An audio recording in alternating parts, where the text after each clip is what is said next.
Tony Dunn. Ain't nothing to it but to do it, brother. Let's roll. In a world where Carolina Panthers fans have an insatiable thirst for Panthers news and opinions, only one podcast roars ferociously. It's the C3 Panthers Podcast.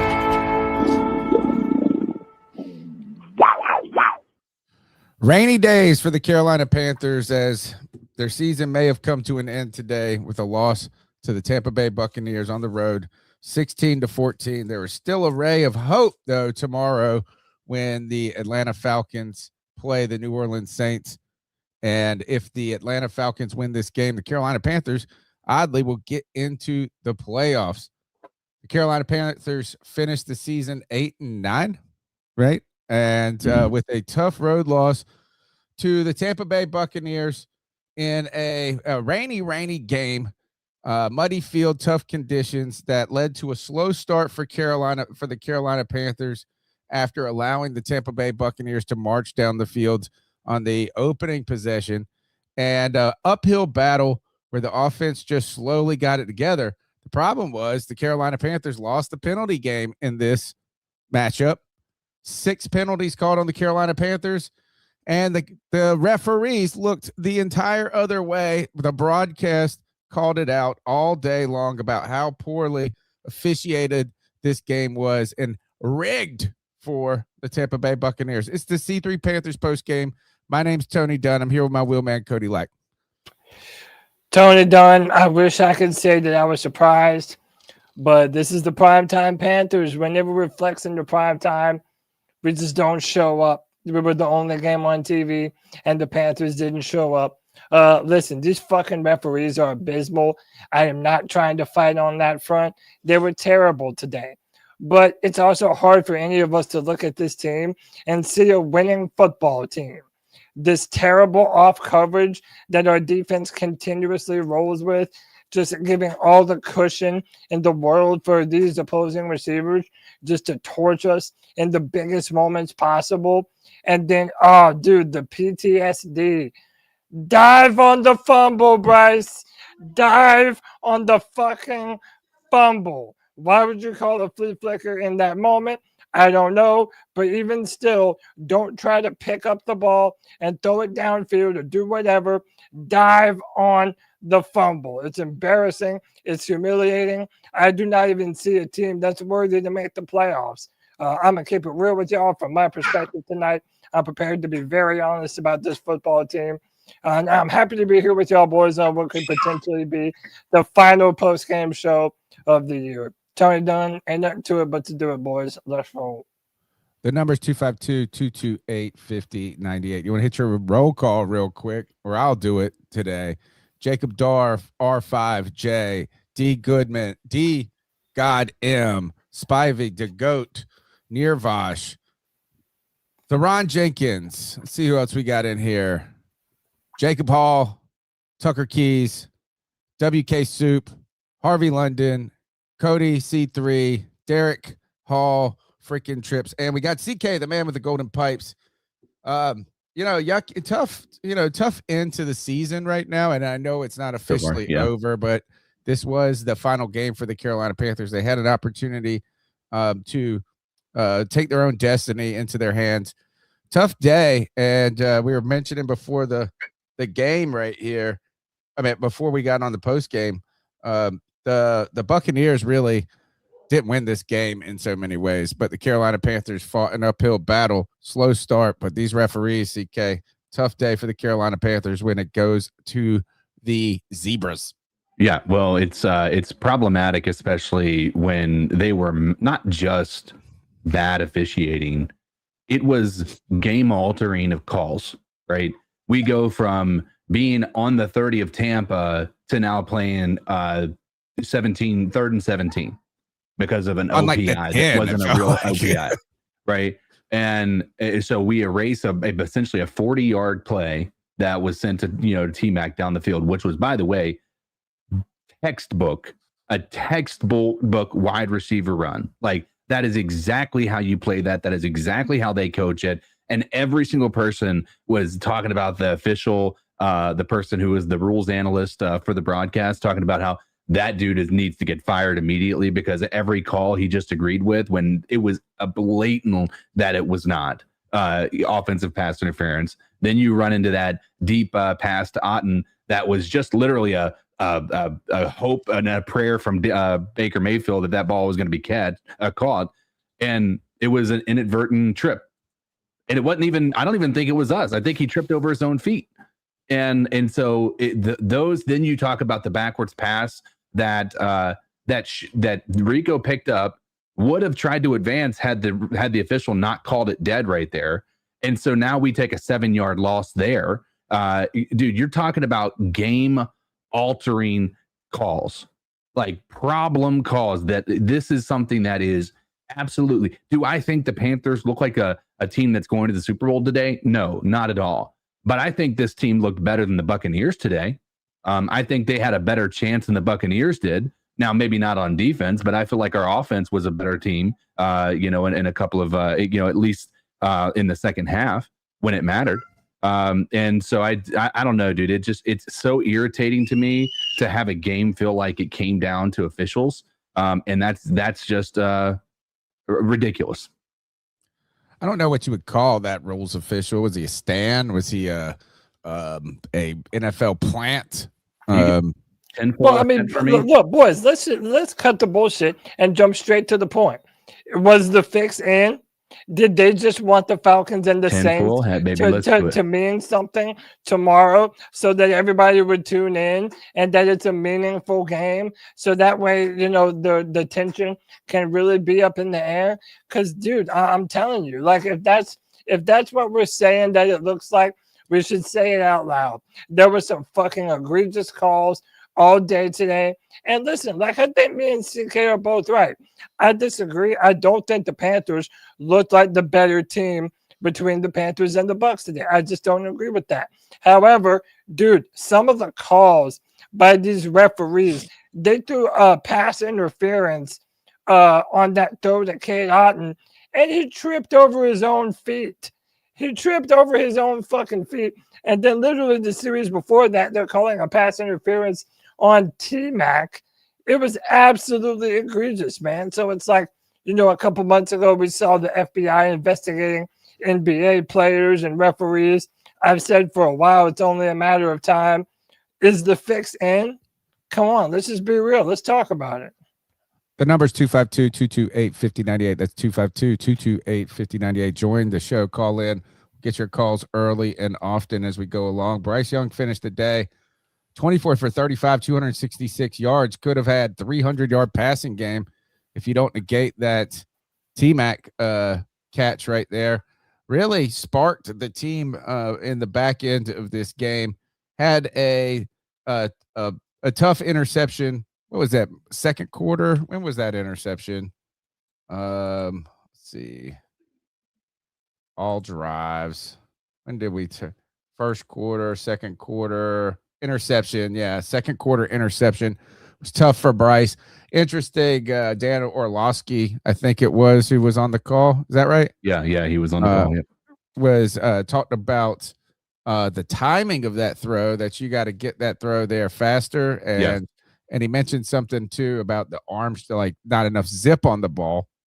You had a XL route early on, and I don't know if you call it a drop, but tough, didn't run the route. They criticized the route and like how he needed to flatten more to help the quarterback there. Overall, I thought Bryce played very, very well.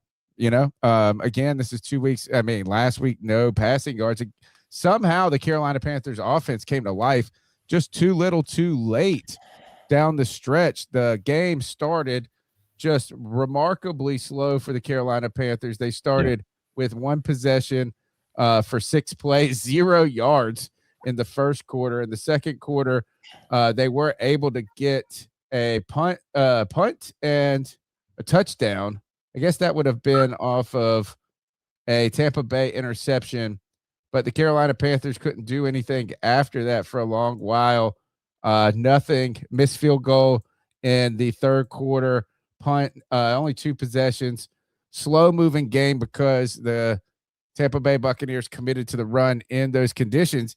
And while the Carolina Panthers gave up 140 yards rushing, I felt like they started to clamp down on the run in the second that was half. all in the first half. Yeah, the second half was way better. The second half was way better. I'll tell you this, it's we still have an issue with the defense. Like we're not gonna sit here and pretend like this defense was, again, when we come into this game being ranked 31 of 32 teams on third down efficiency, meaning that we're second to last and letting teams get first downs when it's third down. Like how many third downs on 3rd and 17 have we seen them actually just be able to easily get? Not even feel like they're having to do anything crazy. They'll throw a flea flicker, or not a flea flicker, a screen pass, or a 5-yard pass that turns into 20 yards. Like it is absolutely ridiculous that this defense is that problematic. Now, people are going to look at this and say 16 points, you're putting this on the defense. No, listen, the 16 points is fake.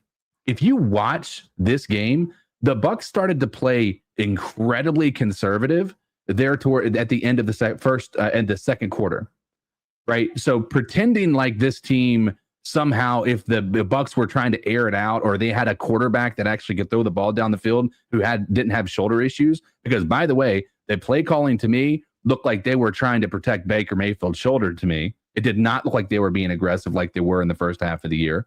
That's exactly what it looked like to me. If you're going to pretend like that's 140 yards on the ground we gave up, right? I know that clamped down in the second half, but to pretend like this defense is anything but a problem is you're out of your mind. I wouldn't go that far, CK. Is that this defense has done enough to keep Carolina in games, right? But the soft coverage is what's bullshit, though. Like when there's these 32.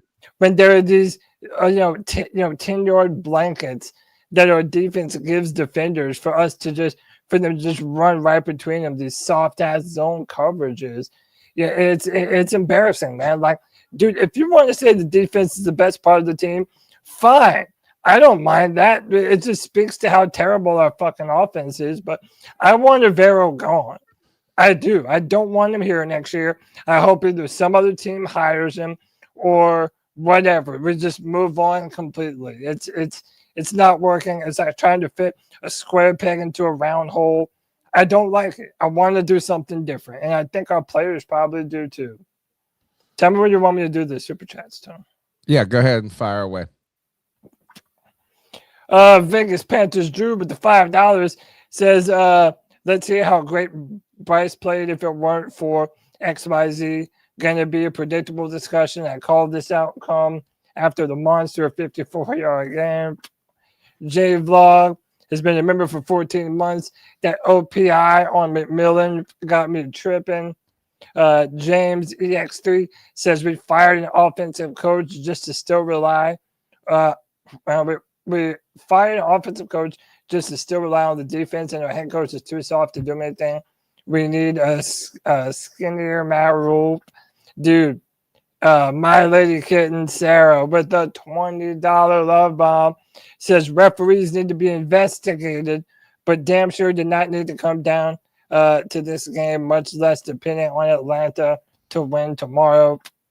Roosevelt Mongo says the NFL is becoming the WWE with these storylines. Jay Vlog says McMillan, bullshit offensive pass interference, backward pass called dead, came back against us, ripping Tommy Tremble's helmet off. What in the world happened tonight? Comes back with another one. Is it unnecessary roughness for the defender to hit against knee? Seems like a personal foul to me. Also, BY9 is only 204 pounds. Should not jump on that. No, I disagree, dude. You have to jump on that. Roosevelt Mongo says, yeah, after he tried to pick it up. He just couldn't get it, and it was stupid play, too. It was a well, also, play. They're saying that it wasn't a flea flicker now. That Dowdle just threw it back to him like an idiot. He slipped and panicked. Like Yeah. it was I like that's what actually they're can saying. see that. I can see that because they But- talked about how nobody was running downfield, even if it was a flea flicker. Yeah. Three more. CK, stop the defense bashing. This is not the 85 Bears or the 2000 Ravens.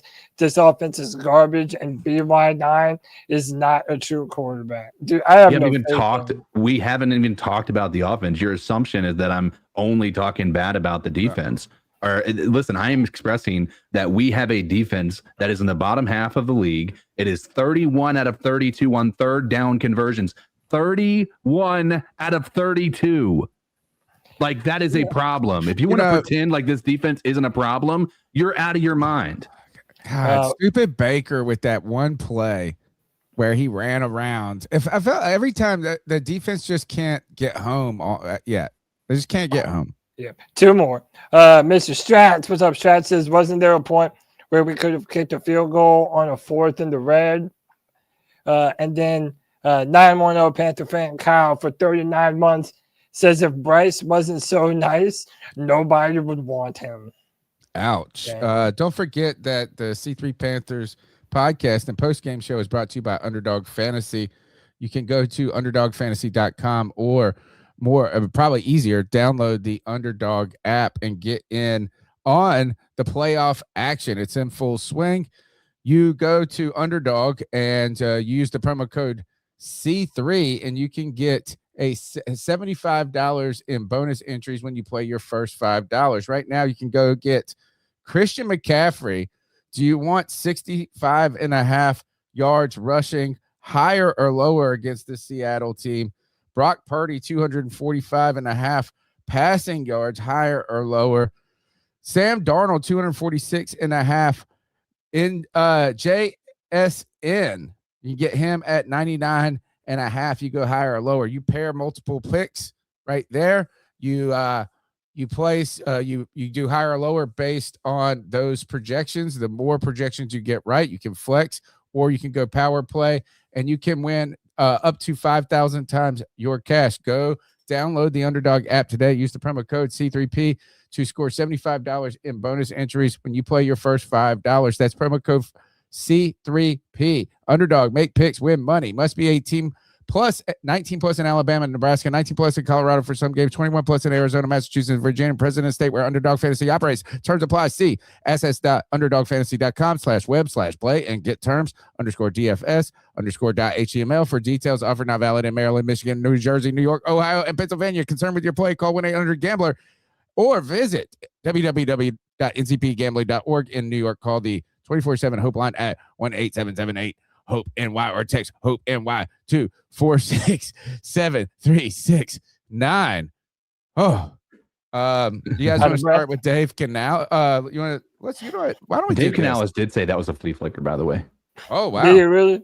Yeah, so, he was talking about it was. So people online need to quit at me saying that it wasn't a flea flicker if it was. Yeah, but he said either way, flea flicker. Canales said he liked the play call in also, that area. Can I just say one more thing too? They come out slipping on the field and shit, and then they go to the longer cleats. Like why? You know that it's raining. You know that it's raining. Why didn't you start the game with the anti-slip fucking Can cleats? I tell you what it's the dumbest shit in the world? It looked like to me like Tampa was prepared for this weather, and we weren't. Not a single one of them slipped. Well, you know, they played in that a couple of weeks ago. I know, but that's what I'm saying. It's like they were prepared for it. They knew what to expect. And we somehow come out there thinking that we don't need these. Like if it's torrential downpour, why in the world are we not jumping right on these longer studs? Like it does not make sense to me. Well, I guess we could start with this is that the Carolina Panthers, their bread and butter for this season through the first 10, 12 weeks was the running game as they played tougher competition, probably starting back with the first Saints game that they've had difficulty running the ball. Carolina finished today with 19 rushing yards. That's insane. Dowdle was 7 for 10. Hubbard 5 for 10. Bryce 2 rushes, -1 yards.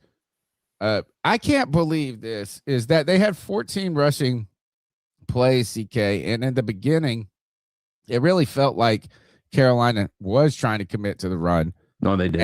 And then they started just going to the pass because it was more effective, or not more effective, effective, or whatever, because that was ineffective. I know that people are going to want to go after Dave Canales, and there's going to be rightfully so in some cases for this team just not being able to overcome or find a way in some of these games, or coming out slow, or whatever it may be. But I think at some point that's got to be that your offensive line just ain't winning, and it hasn't been winning for a while. They got crushed by Seattle last week. Mm-hmm. The Saints won the line of scrimmage in the second game. This rushing attack has gone downhill, and maybe it's a blessing in disguise for Carolina, because now you're not going to go pay Rico Dowdle some crazy amount of money, and you're going to have to find a way to improve this. Maybe Jonathan Brooks comes back and you could find something there, or you get another Rico Dowdle in the offseason. But we don't have a star running back by any means in either case. Why is the Carolina Panthers rushing attack gone downhill so far? Do you believe that it is the coaching, or can we at some point, can you just say, man, when you run the ball, you got a hat and win, and the Carolina Panthers aren't doing that? But am I wrong for saying I felt like they tried to run the ball earlier, but they were slipping all over the place, and the front seven for the Tampa Bay Buccaneers, they were just better. That's what I'm saying. Every time that we were trying to run, and that's why, I'm like, yes, did the referees fuck us with no lube today? Absolutely. But no one with half a brain can look at this Panthers team and tell me that this is a playoff team. They're not. They're not good running the football. They're not consistent throwing the football. Bryce is still throwing dumb interceptions at inopportune times. We really can't score off of turnovers. You can really gift that second touchdown to Baker Mayfield more than anyone else, just giving us the ball at that point in time. The Panthers are not a playoff team. If we end up making it to the playoffs, fine. But I am not rooting for the Falcons tomorrow. I'm sorry. I fucking refuse. Let the chips fall where they may. I am not going to be waiting with bated breath to see if the fucking Falcons can do us a favor. I refuse, and I do not give a shit if that makes me a bad fan. This team is too inconsistent. They are so unprepared in moments when they have all the opportunities to be prepared.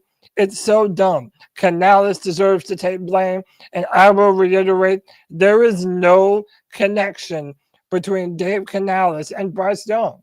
I don't think Dave Canales wants Bryce to be his quarterback in the future. I really don't think that. CK, thoughts on running attack, where it's gone, why has it been non-existent, and then transition into Dave Canales? I think we're starting to see, a real example of how important Robert Hunt and Cade Mays may have been to this front. That's number one. Number two, I mean, let's say again, I'm not gonna try to take any credit away from the Bucs. They're one of the better rushing defenses in the league. It's just the reality of it. I think they're pretty high up there. If I'm not mistaken, I could be wrong, but I feel like that's, or maybe you guys might have to correct me on that. But I believe, from my understanding, they're one of the better ones. Vita Vea up front. I mean, these guys are were able to get in the backfield really quickly. So I don't want to take anything away from them, but Robert Hunt and Cade Mays were clearly important pieces to this team.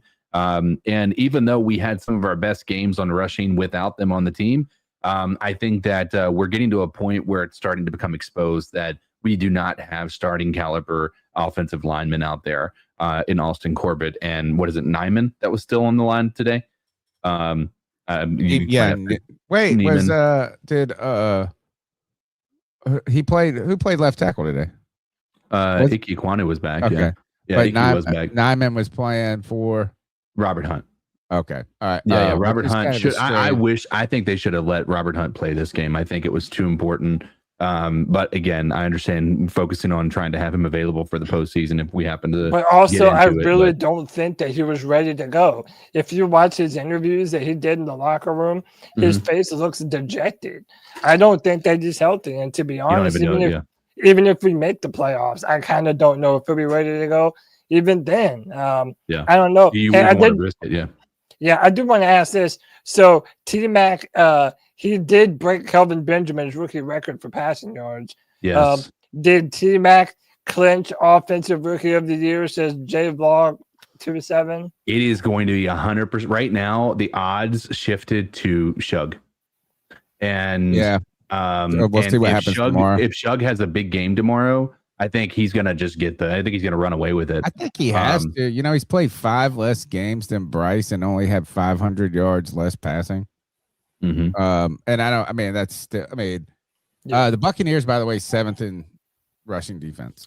And Black 94 says, "Let's run a rush play on first down. Didn't work. Let's rush the ball on first down the rest of the game." Yeah. Well, you got to try in those conditions, I think, to establish the run. I mean, and I know it didn't work, but you've criticized Dave Canales in the past for not committing to the run, and then like you're kind of damned if you do, damned if you don't. But it was not working. It has not been working for a few weeks. Vegas Panthers drew with a $10 copay. Rush game is dropped because teams stacked the box and dare Bryce to beat them. Bryce's ass against the blitz and very rarely exploits one-on-one coverage that we struggle to run the ball and teams caught on. I think he was able to in some moments today, but yeah, it's like his, today was one of his, I guess, arguably his better performance, at least statistically. And I think he made some big, important plays for this team. I mean, if you create the list of things that were problematic for this team, I still don't think Bryce is in the top 3 of it there. But I want to go back to Dave Canales, and then we'll go get into the calls. A lot of people, Dave Canales getting a lot of criticism in the chat. I'm going to start by saying I think that I don't want to be too lost in the moment when it comes to Dave Canales. Certainly he's going to have to improve, right? Second year head coach, kind of a reach in a way, right? The Carolina Panthers last year, after firing Rat Mule and then a 1-year stint with Frank Wright where things were incredibly bad, and you couldn't get the Ben Johnson. You couldn't, you're reaching your candidate list. The top candidates were not interested in this team, which interestingly, those top candidates, some of them, you remember that guy from Houston is not even, I don't even know if he's what the hell he's doing right now, if he's even their offensive coordinator still. But Ben Johnson, really just a star rising right now in Chicago after a very first 4-game difficult start. But Carolina was not a destination for top coaches at the time. Maybe you could have, I think that you have to deal with the issue of the owner when it comes to David Tepper, and he did not want Mike Vrabel. I was hoping for Vrabel.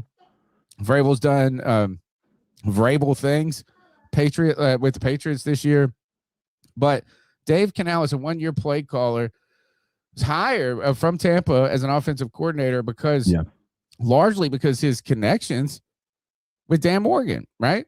And we've celebrated Dan Morgan as a GM, Panther fans. He is a guy that is really untouchable in so many ways. The guy getting the least criticism when it comes to whether it's players, staff, or whatever. But Dave Canales is a second-year coach. And the Carolina Panthers finished 8-9. And I know that we got the taste of success, the taste of opportunity, the loss in those moments, and this up and down season, particularly where the offense just shriveled and went non-existent at times, I know brings people to continue to look at Dave Canales. But I think about someone in the profession and how I've been teaching for 16 years at the collegiate level. And I guess I had some chops in year 1, but like it really is kind of 5 years on the job before you become a pro. Yeah. I think that it's rightful to criticize Dave Canales as part of Carolina's issues in not obtaining more success this season. But I also think it might be premature to over criticize with the growth that's happened from year 1 to year 2, 8 wins. What was it? 6 wins last year, 8 wins. If you can kind of continue this trajectory, if he can learn from his or grow, right? What are we going to talk about doing? Is playing more in the last year was no preseason. Now there's more preseason. If he can grow as a play caller and find a way to manage that better with the overall arching responsibilities of head coach and motivating this team on game day. If you get 10 wins next year, what are you going to be? Are you going to be upset about Dave Canales? Right. No. Is that so? Well, are we too quick to, yes, this is my opinion, criticism of Dave Canales as part of a lot of the issues in this every other week failures. But I don't know if that means, what does that mean? Criticism, but what? You want to fire him? Well, I think, mean, you want to go first? Okay. I'll just make a point to this. I think you can criticize him and not, want him fired, right? Right. The reality is he's done more as a Carolina's head coach than we've had since Ron Rivera's been here. And so I'm not of them. Like, we're literally on the verge of, potentially making the playoffs right now. Right. Nobody saw not that coming at the beginning of the year. Nobody really thought in their heart of hearts that the Panthers were going to make a run. Dave Canales or Dan Morgan even was very hesitant to, say that he had high expectations. He was like, well, we're still a growing team and all that stuff before the season started. I don't even know that he expected the team to be where it's at. So what we're doing now is all in the net positive for what we've done in the past. The consistency we were hoping would be able to get, a little bit better as time went on. But nobody in their right mind can convince me that Dave Canales we need to go ahead and just fire. We've went through a head coaching carousel already multiple times.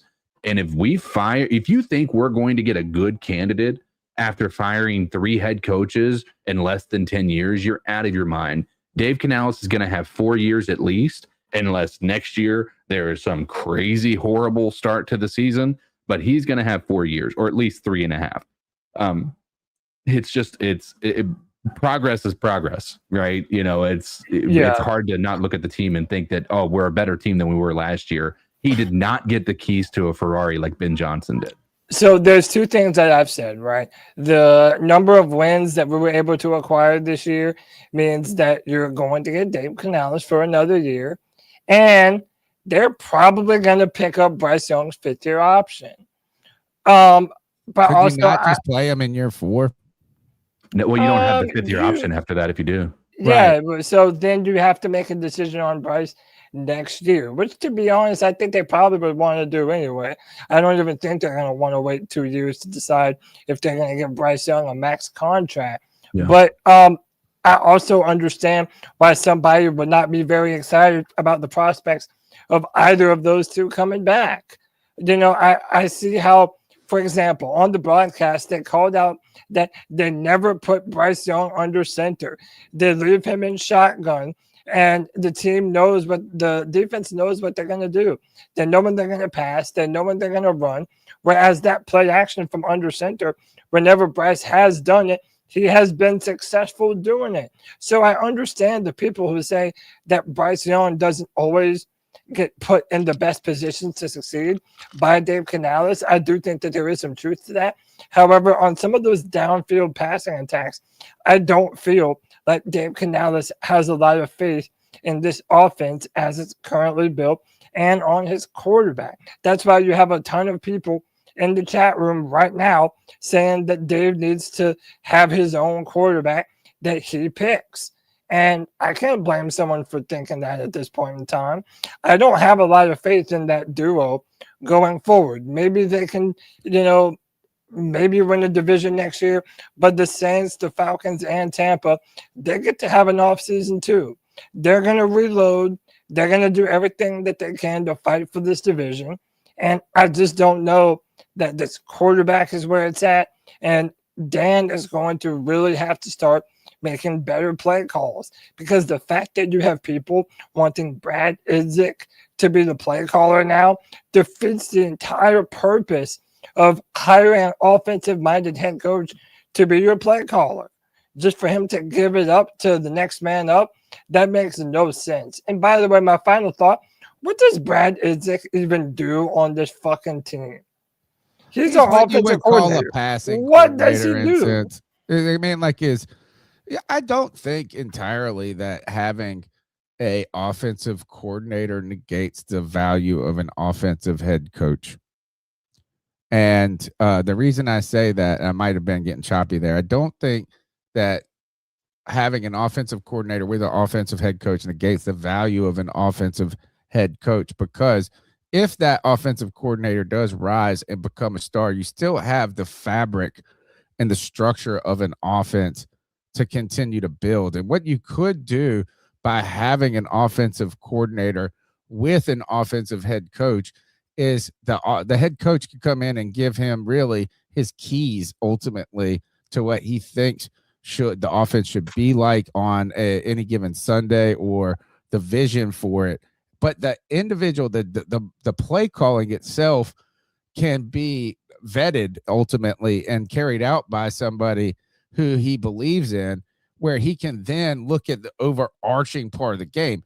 And I do think this is difficult for some offensive head coaches, is you're trying to, I mean, like, it is crazy when you really get and talk or hear about these offensive brilliant minds, when they're thinking 2-3 plays down the road, how one play is setting up the next play, how this is happening, and you're trying to watch the clock, you're trying to do this, players are coming in and out. But that does make it difficult for you to get the overview of the game itself. So I don't think by having an offensive coordinator that ultimately says you shouldn't have an offensive coach. Yes, there are some guys that do it, and they're crazy and they're savants. I still believe that Dave Canales can grow as a head coach. But he certainly had trouble this season steadying this team, which is funny, isn't it? It's not funny, but like, we're so upset about, and it really was because the offense just disappeared in games throughout the season completely, that where it is disheartening. But you look at last season's start and how bad it was, the guts it took to bench Bryce Young, and somehow they salvaged this back end of the season to where they salvaged Bryce Young's career. They then were able to go into this season without completely thinking that, this team is awful and there's no hopes of them getting better. And you progress this year. We were victims of a little bit of success and missed opportunities that it could be more. I'd like to go ahead and get into the calls, guys. The number's 252-228-5098. That's 252-228-5098. We'd like to hear your thoughts on today's game. Dave Canales, the state of the Carolina Panthers potentially making the playoffs. Read this super chat too before we go into the calls, Cody, if you can, or I'll do it. No, I got it. And whatever else you want to talk about, it's locked and loaded, guys. Tim Caldwell, thank you for the $4.99. Jonathan Collins says, I'm confused. Why are people blaming Bryce? Oh, because, dude, we're going on year 4 of just completely average to below average quarterback play. The degree to which Panther fans are just completely okay with subpar quarterback play, it's honestly embarrassing. And I know I don't speak for everyone, and a lot of people get really pissed the fuck off when I say that. But the benchmark for quarterback play for the Carolina Panthers, bro, it's in fucking hell. James EX says, why would Canales even be a good head coach if he wasn't calling plays? What is special about Canales if he gives up play calling? This is my thoughts exactly. You went out and got an offensive-minded head coach, so that way you wouldn't have to worry about the perpetual turnaround of offensive play callers, of your offensive coordinator going out of the door whenever you had a good season. And if you don't believe in Canales enough to let him call players right now, there's literally no point in him being the head coach of the Carolina Panthers. I disagree with that take. Let's go to the calls. The number's 252-228-5098. So what are your thoughts on catcalling? Yeah, it's pretty. You shouldn't do that to somebody. And how did that make you feel? Very uncomfortable. So how do you think catcalling makes the person feel? It feels good, like. Who's that cat sitting in the back corner with his face buried in his nose? Who's that kid that can use one?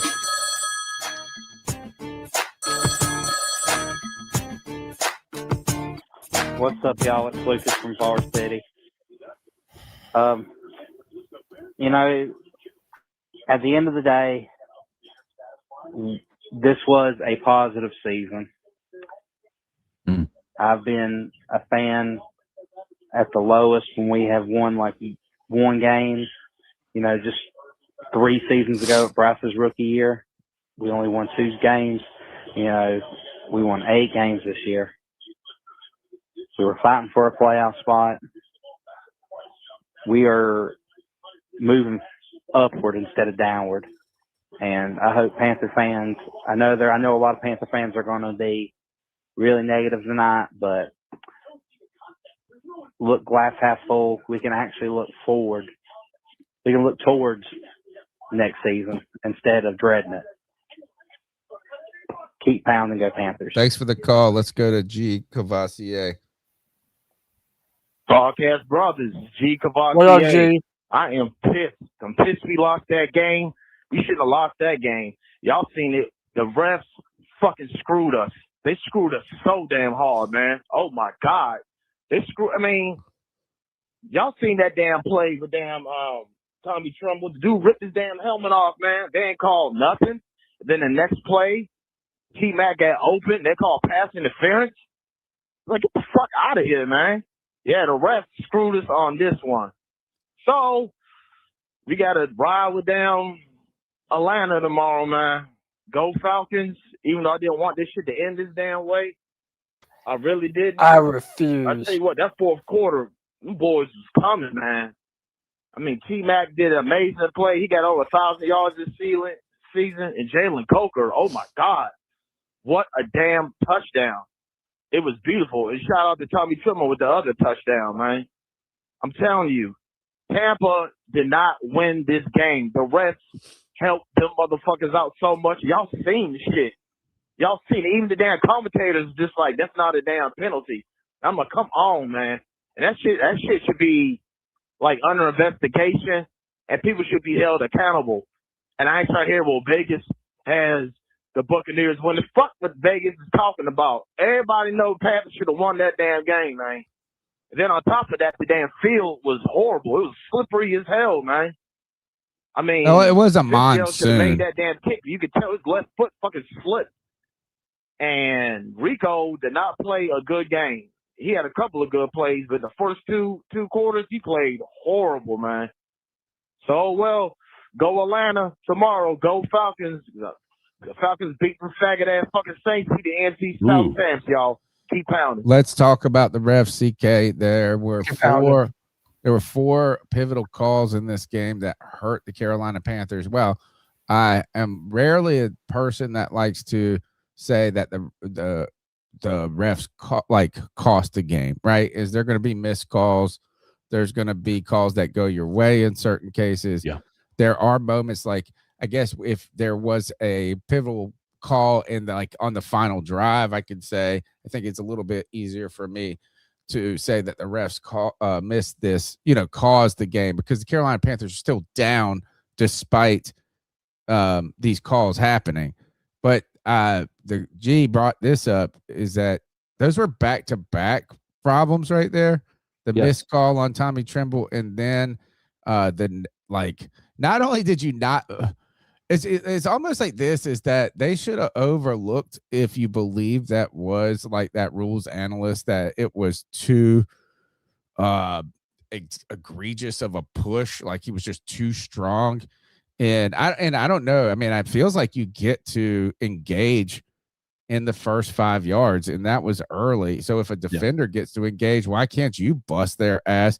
But because he was too strong in that rules analyst, but it felt like that's a moment for them to have a little makeup for the Tommy Tremble miss by overlooking, if you think it is a penalty, but instead they call it, and all of a sudden it swings. I mean, you're talking about this is you're looking at the Carolina Panthers being on the 10 or something like that, and then they're like back on the 30 of the other side. Go through these calls, CK, and tell us how you think they've affected the game. Well, you have the Tommy Tremble that didn't really affect the game. It's just a missed call, right? It was still a positive run play. I think we got 5 on that run. wasn't. Did you wasn't see that the big of a deal. defender too? Yeah. The guy that ripped his helmet off trying to act like Tommy did was something. an asshole for pushing him back or something. I know. What a jerk. Well, it was Tommy made him look foolish because he was blocking him like he was just paper, like it was nothing. So I think the dude just got his feelings hurt and decided to pull his helmet off because he was butthurt about it. But so that one, I don't think that's that just sucks because it just kind of shows that the refs aren't paying attention when it's the Panthers that might benefit from some sort of a flag like that. The next play was the backbreaker of that drive. It was a third down play, and we were on the 3. I think we had 3rd and 3. Is where we were at, and so we throw the ball. Great ball to Tet and T-Mac. He got 30 or 40 yards all the way down to Tampa's 30, and then they call it back for offensive pass interference, which was contact that was initiated well within 5 yards of the line of scrimmage. And they're saying it was just so forceful. That's what the rules analyst was saying. That was strong. Have you ever, when you see a defensive back, jam a receiver at the line of scrimmage, it is far more violent than what T-Mac did. That is absolutely hysterical. There isn't even you have Jason McCourty, who's a defensive back, for the Patriots for his entire career. He came out and he was saying I'm a defensive back and I can tell you that was not offensive pass interference. When you see the amount of people coming out talking about how the Panthers just got hosed in this game because of poor officiating, you're talking about massive problems, right? And I'm pretty sure that was a third down on that offense or defensive pass interference on I don't know if it was on Chow Smith-Wade or Nick Scott. I can't remember. It was Nick Scott. Yeah, it was Nick Scott. And it was Cade Otton who just tripped over his own feet. Literally no hand fighting, nothing. And that was a first down that took him all the way down to the 30-yard line. Now, I think we may have held them to a field goal there. But the problem is they were out of field goal range when that play took place. That should have been an incomplete, and that shouldn't have impacted us at all. Then you want to talk about another part that was a horrible officiating, that backwards pass. By the way, in real time on the radio broadcast, they knew it was a backwards pass from everybody did. Booth. In fact, we were worried about being a backwards pass. Tony, this is how clear that this was poor officiating. Is when you look at where Bryce was and where Rico Dowdle was, there was a direct line through them to the official that could have easily seen that was a backwards pass. He's the one that whistle. Right. Well, he's the one that blew it dead. Well, it wasn't an errant whistle. He was doing this. It wasn't even involuntary. Okay. He walked up to blow the play dead. Rico had so much room in front of him. He at least got 5 yards. He could have gotten back to the line of scrimmage. He could have done whatever, right? But the problem is they call it dead there instead of letting him trying to progress forward. What they should have done is they should have said, okay, well, it goes back to the line of scrimmage then. I know that's not the rules, but the rule, that's absolutely that official blowing the whistle there down too. Dude, it's like that ECU play, right? I know you have a lot of feelings about that one where they inadvertent whistle caused that touchdown throw and our touchdown run. But it's so irritating because you pile all of these things on, and it's hard not to be a conspiracy theorist. It's hard not to look at this with a tinfoil hat and say, okay, tomorrow, what would be the least watched game in the NFL? And you tell me what it would be, because I can tell you it would have been the Saints and the Falcons, because they're playing for nothing. If we won the game today, that game tomorrow would have been destroyed by ratings. It would have been horrible. And now all of a sudden, you have 4 markets interested in watching this one game, and people that maybe are interested in just seeing something who's going to win the NFC South. Because right now, I think we're the only question mark about who's making it into the playoffs. And so we're the only surprise. I wanted to read this too. This is making the rounds on Twitter. The NFL does not want the Panthers in the postseason. Brad Allen was chosen as the head official for the Panthers and the Buccaneers Saturday matchup. He has a huge bias for favorites. Under Allen, the last 3 years, favorites are 31 and 14. Divisional favorites are 18 and 5. Home divisional favorites are 10 and 1. Well, that's Boys, kind of a funky whatever. way of Simply arguing. put, let's say the moment. quiet part out loud. Did the NFL rig this game against the Carolina Panthers? Did they?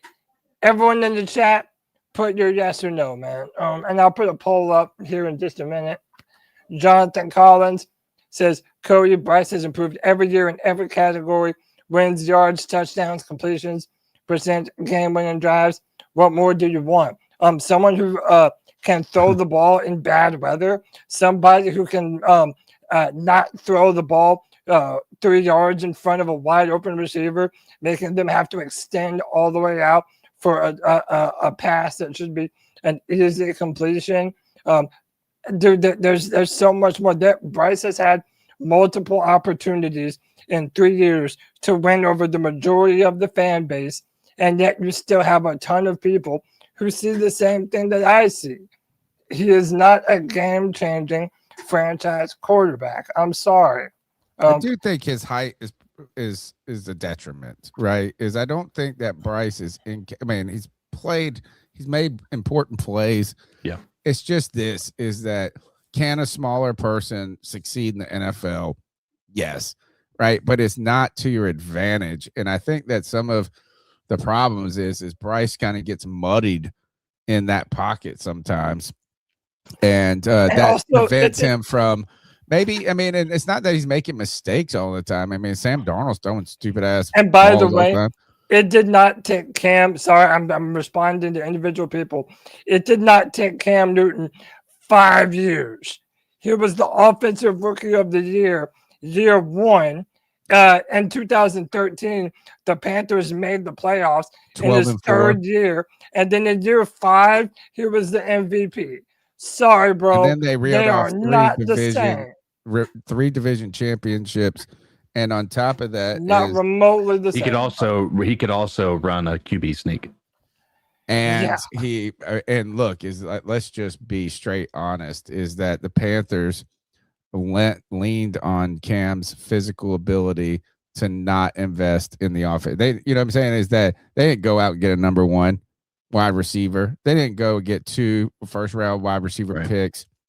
Somebody put that XL is similar to David Bum Funchess, but you know what? David Funchess, his rookie year, he had a great season, and I think it was in that 2015 season. Now was a bum. We all knew it when his favorite food was salad. That he was gonna be soft.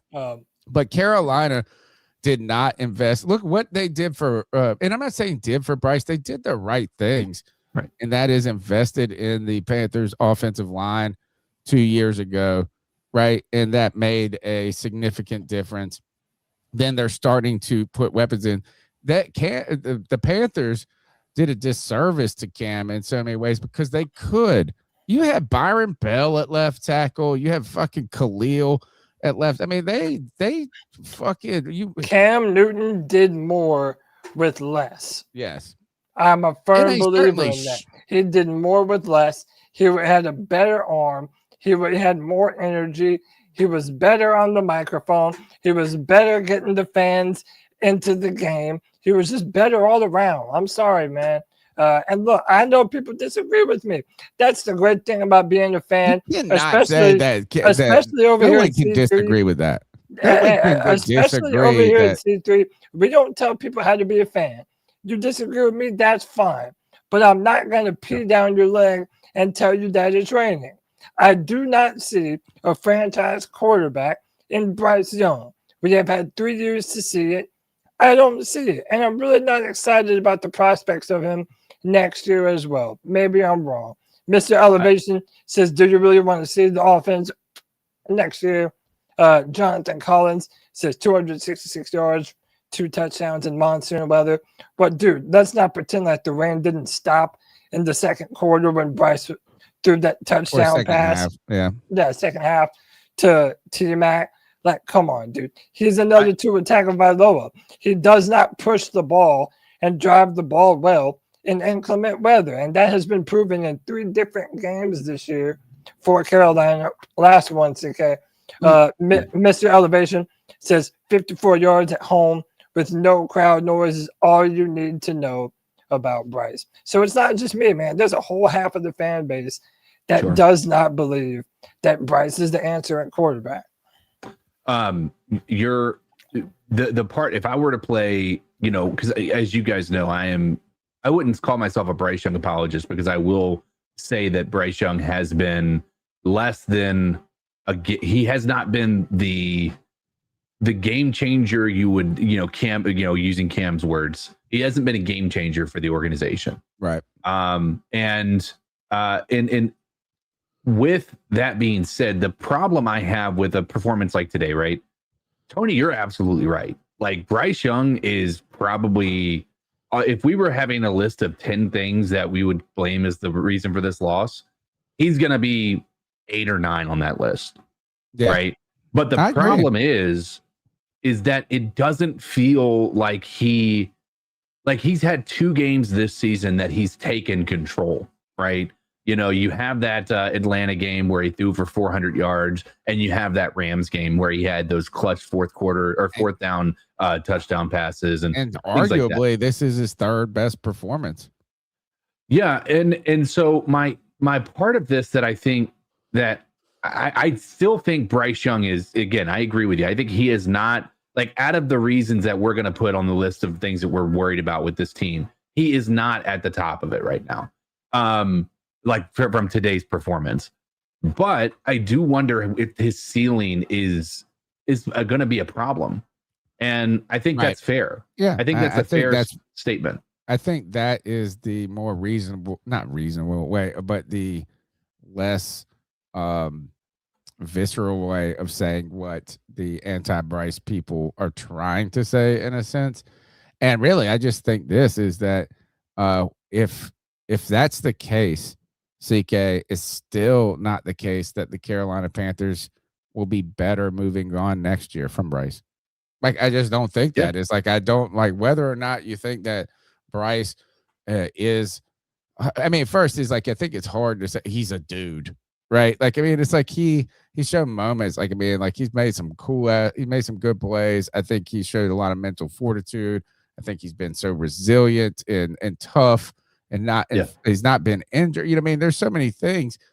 But like, you don't want to oversay those things. But at the same time, is the Carolina Panthers are not going to be better by moving on next year from Bryce Young. If you don't believe that he I agree. is, like, like, you're talking about bring Bryce, and I don't think that signing the 5th-year option is, and I still have to think about it some more.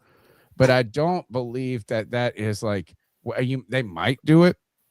I don't think they have to. I think you could walk into next year and have Bryce. But I guess, Bryce play out that 4th year, and then you make a decision at that point. Now, that kind of back you up against the wall a little, because then you have to make a decision. You have to cut bait, even if you think, and then you got to go and get somebody, and you might have to accelerate the process. I don't know if it's required to get the 5th-year option, though. I don't know either. I do want to say something real quick, because I see this crazy narrative. Dude, I know that Cam Newton is not coming back. Okay, I know that. But if people in the chat room are wanting to make comparisons that, it took Cam Newton just as long as it did Bryce, dude, no, it didn't. It did not. Close. It did not. But Bryce, Cam Newton had a short career and is arguably Cam Newton had 4,000 passing yards his first year. His first year as a Carolina Panther. He was not a great passer. They are not in the same stratosphere. He's not a great passer. He was early on in his career a great deep ball thrower. But how about this? I can't remember Cam going on a stretch of where he's just kissing 170 yards. Right. No, Yeah. no, not at all. We were And always what being I'm- like, "Oh, is he just going to But get what I'm trying to 225 say yards?" We were like, is that as would- Panther fans, you do not have to dupe yourself into this. Oh, well, since Bryce is our quarterback, we have to throw our allegiance 100% behind him and make excuses for him every single time he's throwing boneheaded interceptions and missing absolute layups that even rookie quarterbacks are hitting. I thought he You played do well. not have to do that. I don't He think has that, missed layups all year. There have been a Uh, number of throws all year that Bryce has just missed to wide open wide receivers. He just does not put the ball on him. He I'm does with not have CK. NFL arm talent. I'm with CK is that really the concern continues to be. I mean, look, I think Bryce has progressed. Yeah. I think he has shown that he's not incapable of playing quarterback. But I mean, like, the real question is where's the ceiling at? And then how long does the floor be where it's at? And does the floor elevate? The number's 252-228-5098. Let's go to the next call. Yo, it's Red Chocolate Espresso. Man, disappointing. Refs Yeah. were horrible. I felt we should have won this easily. But, weather and refs, whatever. But, at the end of the day, 8 or 9 or 9 or 8, doesn't matter.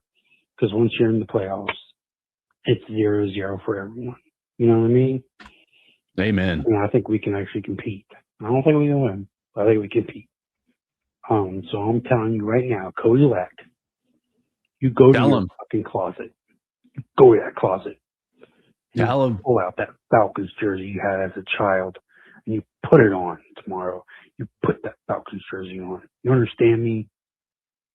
Go Falcons, go. Peace. Yeah, y'all can do that. I'll let y'all do that. I'll let y'all put on a Falcons jersey tomorrow. I'm not doing it. Well, I mean, look, look, the good part about this is that you can put on, I wouldn't say put on a Falcons jersey. They're never going to put on a Falcons jersey. But it's not like the Falcons, they're playing a division opponent. So, like, you're rooting against the division in a sense that then helps us progress. The point that I think you're really focusing on, Cody, is that when you walk into that playoff game, I mean, like, what happens there? As I guess best case scenario is a win, right? Somehow you pull it out, and that Panthers they beat the Rams somehow at home. They beat the Green Bay Packers on the road. They've won games they shouldn't have, so that's good. They win every other week, so that's good. Even though I think there might be, I don't know, would it be the following exact week, CK, where the playoffs start, or is there any delay? That is I do not. I think it is the following week because you get the bye week if you get the other team, if you're the first seed.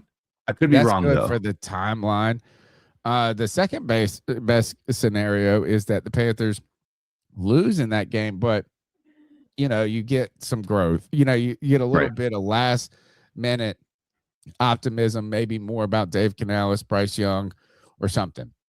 Worst case scenario is you just get shellacked, or at least probably the worst case scenario is that the offense gets blanked, and then exacerbates the questions about Dave Canales and Bryce Young. No, I mean, look, I don't mind the Saints losing tomorrow, or right. What's that gonna, and how about this? Is maybe we should be just rooting for that too, because that's gonna help T-Mac get offensive rookie of the year, maybe. Because if Shook comes out there and does that, it's maybe propels him and solidifies his campaign for offensive rookie of the year. Let's go to the next call. John B. Jenkins here. Or no, maybe this isn't. What's up, guys? John in Atlanta here. John in Atlanta. Finished watching the game. Oh, we were so close. I'm sorry. I think this one's on Dave. I just think this one's on Dave. That there was absolutely no reason in those conditions to do a flea flicker on that position in the field. Dave's gonna swallow this one. I can't imagine you really blame anybody else for this loss. I mean, you would have hoped Evero would have been prepared for that 3rd and 6 to maybe just at least guard the sticks. But I don't know. I'll say this. This was a fun game. Like, regardless of all the hoopla and stuff like that, that was a fun game. That was great watching these guys rally and fight. Bryce with 2 humongous throws to really put us in good position. I know he had an interception earlier, but I just thought, well, sorry. I said earlier that this was on Coach Canales. I think the refs also absolutely screwed us on this game. They absolutely screwed us. And they tried so many different ways to just basically hand the Bucs this game. Just several absolutely blown calls, several holds that weren't just absolutely not called the entire game. The ref, she's looking down the sidelines to see if and catches the ball in bounds. She calls it inbounds when he's clearly out of bounds. Several late hits that just were not called. That horrible call on T-Mac for offensive pass interference. It was just, oh my gosh. And I want to puke just thinking about how bad the officiating was. But I'm proud of this team, just how much they rallied. I'm just so proud. I'm freaking proud of these guys, how much they rallied. It didn't seem like anyone was unaware of what the moment called for. It felt like everybody was on the same page of this is our moment. And we just, came up 2 points short, Again, that Fleece Leaguer is going to live in my dreams for a while if Atlanta loses on Sunday. If Atlanta loses on Sunday the entire summer, I'm going to be having nightmares about that Fleece Leaguer call. It goes beyond sense to make. I don't understand in what universe we call that play. It seems like something I would call on Madden.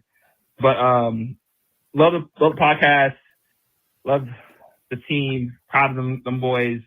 Just want to say keep pounding. Sunday, it's all be a Falcons fan for a day. Even not as bad as you don't hey, you're cheering for the Falcons. Let's be a Falcons fan for a day. Keep pounding, guys. Keep pounding. Keep pounding.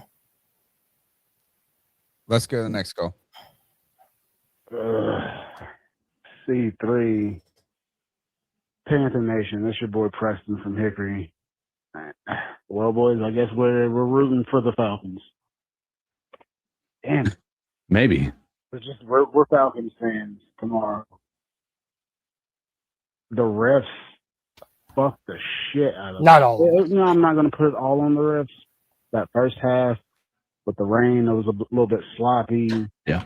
We could not find a run game to help to serve our own lives. We could not find any type of run game.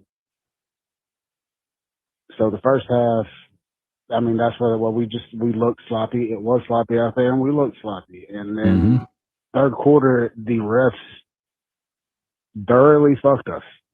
Like, agreed. Tried to take us out first, and there was no lube. It was not consensual. The refs fucked us.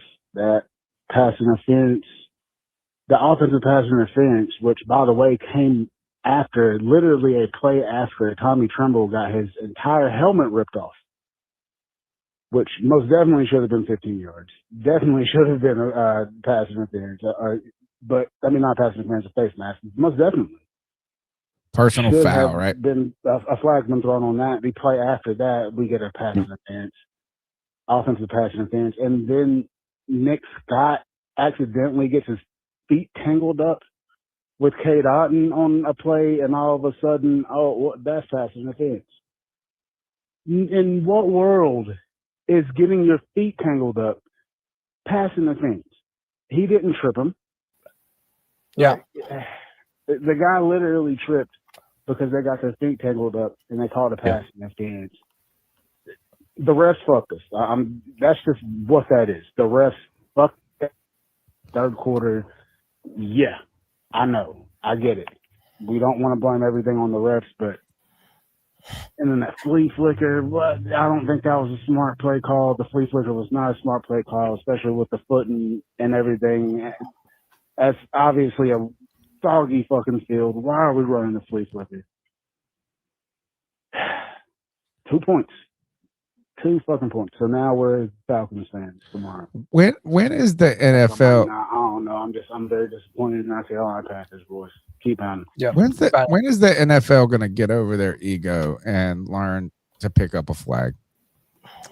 I mean, that's what the whole replay assist was supposed to be. Like, they were going to help them make these adjustments in game so that these types of moments don't happen. Like if this happened in a Super Bowl, you're talking about like a riot from the team that lost, right? And simply because we're the Panthers, obviously you're going to expect us to not make any noise about it or anything like that. But like this is a legitimate concern, and it has been for a good portion of the year. Like the officiating this year as a whole in the NFL has felt subpar, and that is like, you can't have a big game. Like you have to be able to go into a game like this and say, all right, we're going to let them play ball.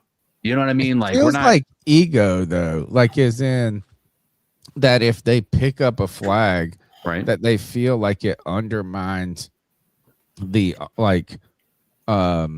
not authenticity, the credulity of what they do as referees. Right.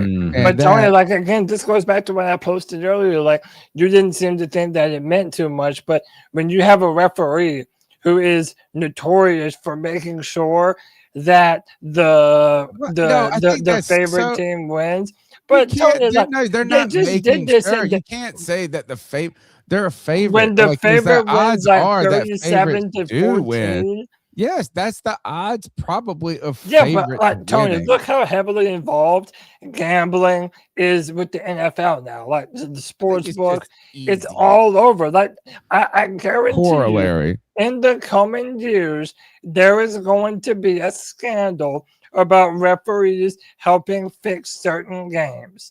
And because remember, none of these dudes are employees of the NFL. They're lawyers, they're doctors, they do other shit when they're not refereeing football games. Almost 100 votes in the chat. Did the referees rig the game against the Carolina Panthers today? 67% say unquestionably to only 33% saying no, the Panthers lost. I like this. Bipolar Bear 81 said the guy that called it was 100 years old. He looked like, gosh, it looked like a character from like not Doc from Back to the Future. I was trying to think it's like the dude from the Barbs or something. Interesting there. Two real quick super chats. Yeah, let's go. Vegas Drew with the $5 says, you want a fun game? Name all the quarterbacks Bryce is better than in the league. I think it's maybe 2 or 3 guys on the list. I'd take a shot and draft a quarterback in the second round. Jonathan Collins says he's improved year to year, and we haven't seen his ceiling. Would you rather have Baker or Bryce? Oh, Cody. Right? I mean, look at that. And, you mentioned that earlier in the show that they were protecting Baker's shoulder. Fuck that. Baker was lower in the boom the whole fucking game.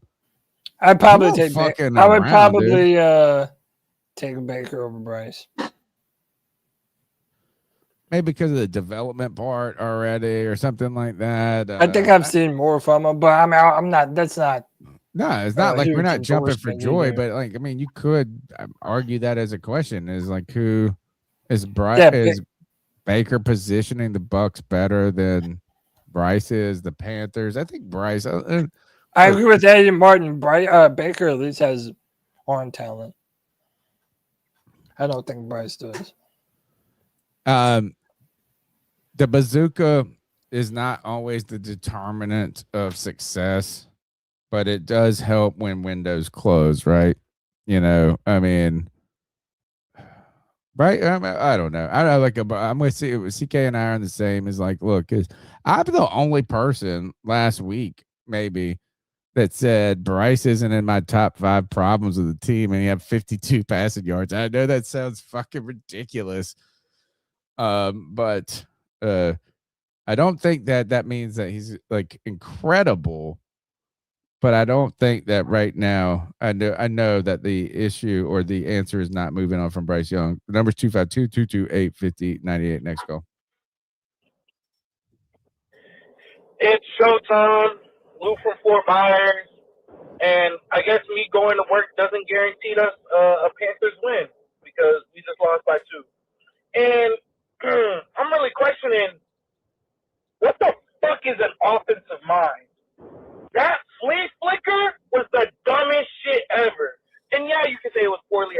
or whatever, right? 14 points. This looks like the same Panthers team that was under Matt Rule. And we were talking to, our defense are doing good. Maybe if we would just put more than 21 points on the board, we would win games. What the fuck? Like, actually. I don't know about this offensive-minded shit. I'm going to be honest with you. That shit needs to switch. Switch the defense. Fuck it. Let's switch to a defensive-minded coach. Because this shit is ass. And that's what Dave Canales gets for fucking kneeling the ball out when you fucking lose. Fucking pussy, dude. I'm sorry, I'm upset.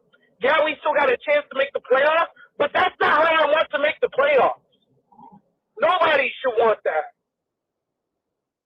I mean, I know y'all saw that Jalen Coker catch. Hey, that boy Jalen Coker is the motherfucking truth. I ain't seen Milo do that shit. And why isn't And he I more hate to say it involved? like that, but yeah. Waffle House. That Coker is on coke because that motherfucker open. Why is he not more involved, It's Lou guys? from Fort Myers. Appreciating every single one of y'all that do this. Tony, Cody, CK, Greg, and Panther Pickle on the free for alls, and all the people that be on the free for alls. I love every single one of y'all, bro, but god damn, we needed a fucking win. Somebody explain to me how Jalen Coker is not more featured or tried. You know, last week T-Mac had a illness. Dave Canales talked about how he needed to make him a bigger part that was on him. But at what point is anybody just saying this is like, or is he not as good as what we think? He just makes these 1 or 2 plays every now and then. Well, that's a question for Canales, isn't it? You know, and by the way, you know, we talked about it on the Tuesday show. XL sees his snap count lessened damn near every game. I don't exactly know what it was today, but the proof is in the pudding. I mean, Jalen Coker is a better receiver than Xavier Legette. I think, you know, I also think that Bryce and XL don't have a great connection. I think there are times when Bryce doesn't even look his way. And I'm not even blaming Bryce for that because whenever Bryce does throw the ball to XL, it generally doesn't catch it. So I don't know. I think that Dave Canales has at multiple times this year had a hot hand that he just refuses to scheme up plays for that person. Yeah. I don't understand it. And I think this is why a lot of people are still very frustrated with Dave Canales as a play caller. We have a ton of calls to get through, so we're just going to power through 3 calls, no comments. Let's go. Well, I think by that side, you probably know I watched the whole game and I watched the end of it. I don't know. I mean, yeah, we have tomorrow to see what up, Strats? Jeez. I mean, are you serious?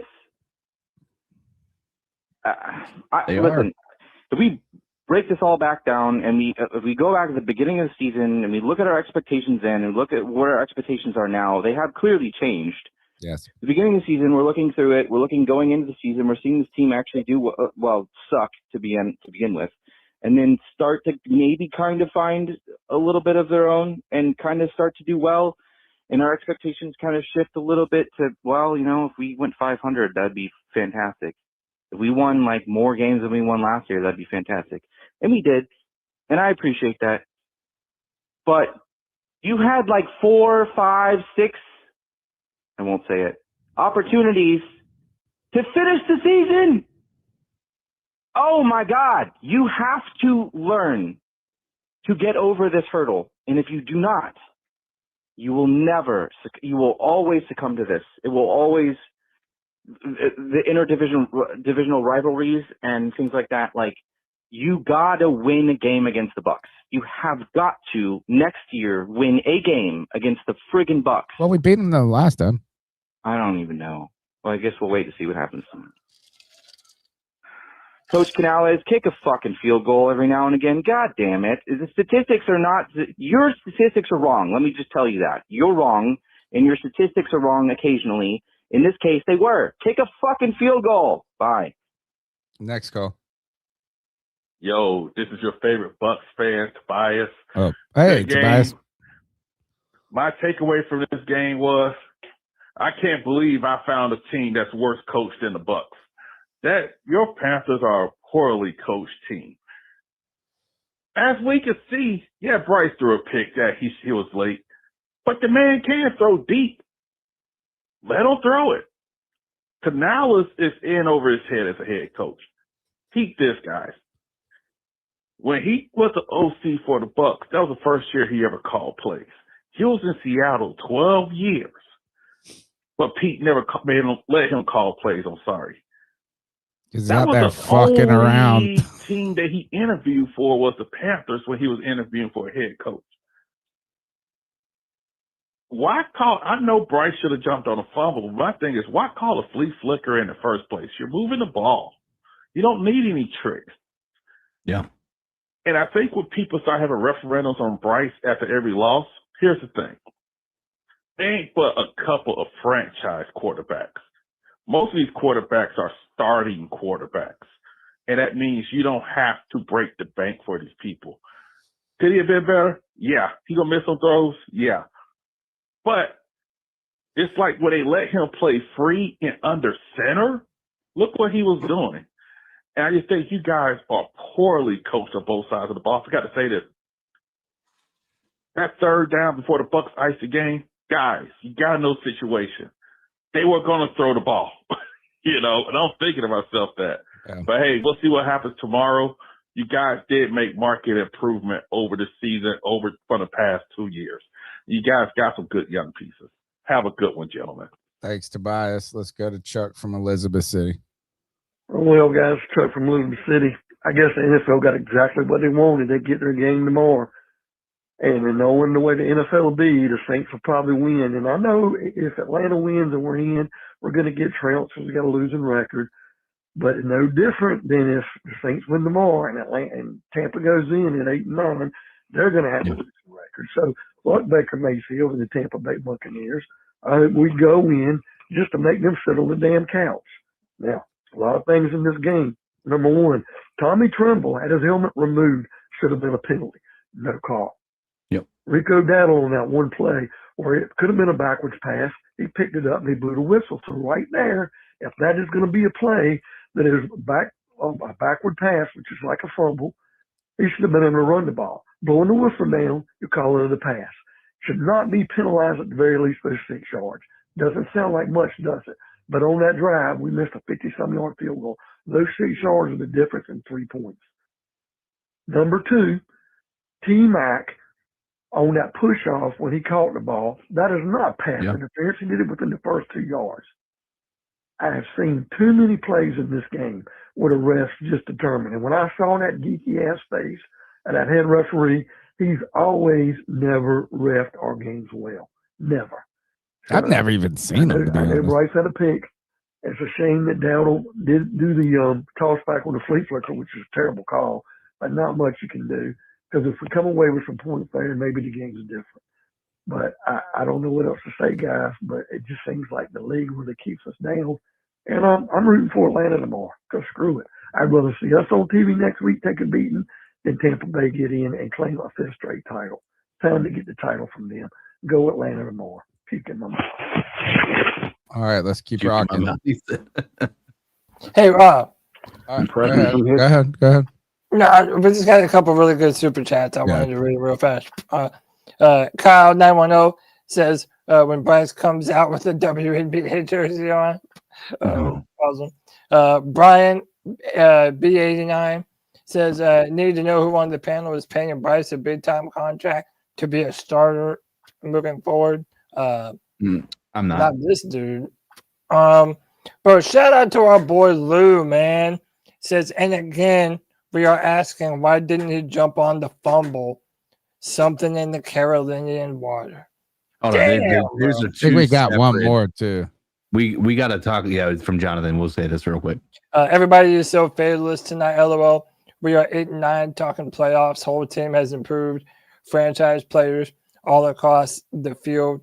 Great time to be a Panther. Bro, don't let us rain on your parade, bro. If you're feeling good about the Panthers, great. I'm not feeling. I'm with this. If that's good enough, if you feel good, if you feel like this is a victory considering where we've been, how we've been, that's fine, man. You're allowed to feel that way. If we don't tell anyone how to fan. If we were also 9-8 though, Cody, if we disagree. were 9-8 and it was a different scenario of what the NFC South looked like and we missed the playoffs, we walk away from this season. I mean, I wanted to be 9. I wanted to win this game. Yeah. And less because of making the playoffs and more because of having a winning record really step forward. And I think the playoff component just makes it so much more where you feel like you missed and lost something. Yeah. And I mean, you're still gonna go back to a couple of games back in the season. And I mean, yeah, you had an opportunity here. You weren't able to do it, but we split the Bucks. The problem is the Saints swept us. Dude, how about this? The Saints have an opportunity to really just shit on our season. Yeah. From beating us Sweeping twice, us. From beating us twice to tomorrow, they have the ability to be the literal reason why the Panthers don't make the playoffs. Bro. Yeah. Shout out to Panther Guy with the $5. This is paying my deductible for my ranting therapy session. We appreciate you, Panther Gal. All right, let's go to the next call. Preston from Hickory again, back with another call. Man, What up, Preston? Honestly, if New Orleans actually wins tomorrow, Atlanta shits the bed like we did today, in Atlanta, and we miss out on the playoffs, we miss out on the South. To me, and yeah, there were a few bad play calls. Bryce still threw a interception. I mean, we didn't have any fumbles on. Well, we did have a fumble on the day, actually, from the dumbass flea flicker call, which is 150,000% on Dave Canales. Still believe in that guy. Still believe in Bryce Young, man. This was too sloppy. Hopefully, the team grows and learns from this. Very young football team. Hopefully, they learn from it. But I'm very disappointed. Very disappointed. Yes, it was a sloppy day. Yeah, it was raining cats and dogs out there. Yeah. When we wasn't shooting ourselves in the foot, the refs were bending us over. I mean, oh man. I mean, well, okay. So let's see how the playoffs goes. Let's see how that goes. I mean, again, Carolina Panthers fan, die hard, will always be, but I just. Oh boy, I'm back to you got to prove it to me. That's my attitude. Once again, my attitude is they got to prove it to me. Like if we make it into these playoffs, like I'm nervous. Honestly, I'm nervous as hell. Even if we are playing at the bank, I'm nervous because we got to prove that we can be that team that goes out and has our legs up under us and actually fucking attacks. I mean, just too many sloppy things today, boys. I don't know. Let's hear what y'all think. God dang. All right, keep pounding. All right, next call. Yo, what's going on, T3? It's Anthony from Charlotte. Hope y'all boys are having a good Saturday, man. What's up, Ant? Get into it, man. Regular season's over, obviously tomorrow. We'll see what happens, man. But man, let me just tell you, man, like this season was definitely a lot of fun. First off, like the draft class was great. So many great players coming from, the draft class and the free agency signings and shit like that. I just want to first shout out Tedero McMillan, man. 70 catches, 1,012 yards, 7 touchdowns, breaks KB's record in a very, very inconsistent pass game all season, man, all season. Superstar talent, man. I'm so glad he's on our team. He's going to be better next year, even better next year. That was a hit. Nick scored the dog, DB. I think the major things that stand out from this game are Evero's got to go, man. Even though the defense held us in the game, there's just too much soft coverage on important downs. And let's get to the big part. Bryce and Canales do not mesh, man. I mean, this has been all year. You know, we're getting the play clocks down to 1 second. Everything looks like scattered, befuddled, like out of sync. So, you know, it is what it is there. Bryce Young finished the year. He actually hit 3,000 passing yards, 23 touchdowns, 25 touchdowns, 11 interceptions. So like some pretty like game manager numbers. But man, there were so many opportunities to win this game, even with, you know, I'm about to get into it. The refs, man, were just fucking atrocious. I think they clearly wanted some chaos for tomorrow. Obviously, we need to root for Atlanta. I'm going to. The reason is because I want to go to a home playoff game, man. I know this team doesn't deserve it. We've had so many chances this year, getting swept by the Saints, losing to the Cardinals. So many embarrassing stinkers, man. But the future is definitely bright. There's a lot of decisions to be made going into, you know, this upcoming offseason and next year. You know, happy we were all able to do it together, man. But there's definitely a lot of positives. But overall, man, this game, like, the Buccaneers are terrible. We had our chances, man. We had our chances. I will say the running game fell off. It fell off. I mean, 20 total rushing yards today, 5 carries, 10 yards for Chuba, 7 carries, 10 yards for Rico. I mean, just embarrassing stuff there. So we'll see what happens tomorrow.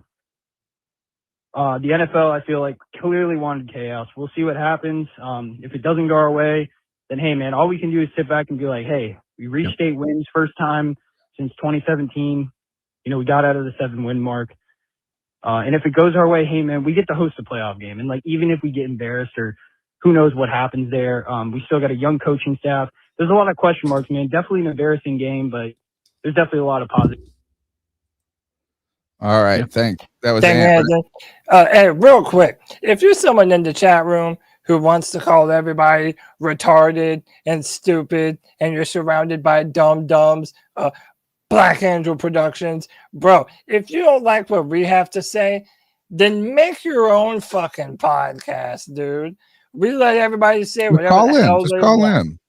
Yeah, remember, it's like also like quit with the fucking name calling, dude. You sound stupid. All right, next call. Yo, it's Lou for part 2. I'm fucking hot. Hold on. I want to make sure y'all hear me clearly. I'm in the car right now because I just came back from hunting and I got like the second half of the game, and I'm fucking hot. Cause what are we actually doing? Yeah. Where's the offensive mind? Someone this offseason, Dan Morgan, if you want to keep your job, you need to fire someone on the offense this offseason. And I don't want to hear poor little Bryce. He keeps going through offensive coordinators. Poor little Bryce. He keeps going through head coaches. I'm tired of poor little Bryce. Because what about the poor little Panther fans? What about that? Someone on this offense has to go. And I'm not talking about a player. Someone has to go. Quarterback coach. He's got to get the fuck out of there. You ain't developing shit. Play caller. Gotta go. Like, come on, bro. We can't even get Rico Dowdle started. Offensive line coach. Gotta go. Because it seems like Akim Ekwonu hasn't learned shit. I saw that screen he threw. Fucking immediately blew up. We're probably gonna pay you this year. Fuck up out of Akim Ekwonu. Put that motherfucker at guard. He sucks. I'm hot. I know my first call was a little mild, but now I'm Diablo sauce from Taco Bell. That's how pissed I am, bro. I can't stand this roller coaster team. Because if we go to the playoffs, we better win. Because that's 2 losses in a row, and the inconsistency would have been – the consistency would need to be inconsistent. I don't want to be a consistent loser. So if the inconsistency is going to kick in, it better kick in the playoff game. Keep pounding. All right. Next call. I knew it. I absolutely knew it. This the hope dealer, y'all. I knew it. The NFL script is undefeated. If you look at that game, if you look at the flow of the game, Carolina versus Tampa, if you look in that third quarter, and I normally don't go this route, y'all, but if you look at that officiating, this game was set up for Tampa to win. No doubt, no question about it. And the reason being is because of the game tomorrow to boost the ratings of the Saints Falcons. It makes complete sense. This game was set up for us to lose. Everybody saw it. You could see it with the officiating. Yeah. Not only that, though, it's obvious that we could throw the ball downfield because Bryce did it at the end of the game. How about that pass to T-Mac, that pass to Coker, that touchdown? Like, these are calls that Canales should have been playing earlier in the game. There's no question. Like, understand, great, we won the challenge. Great, we blocked the field goal. But, you know, I can't wrap my head around it other than looking at this as the flow of this game was so choppy in that rain that it really looked like it was rigged for us to lose this game for the NFL script. Call me a conspiracy theorist. Give me y'all thoughts.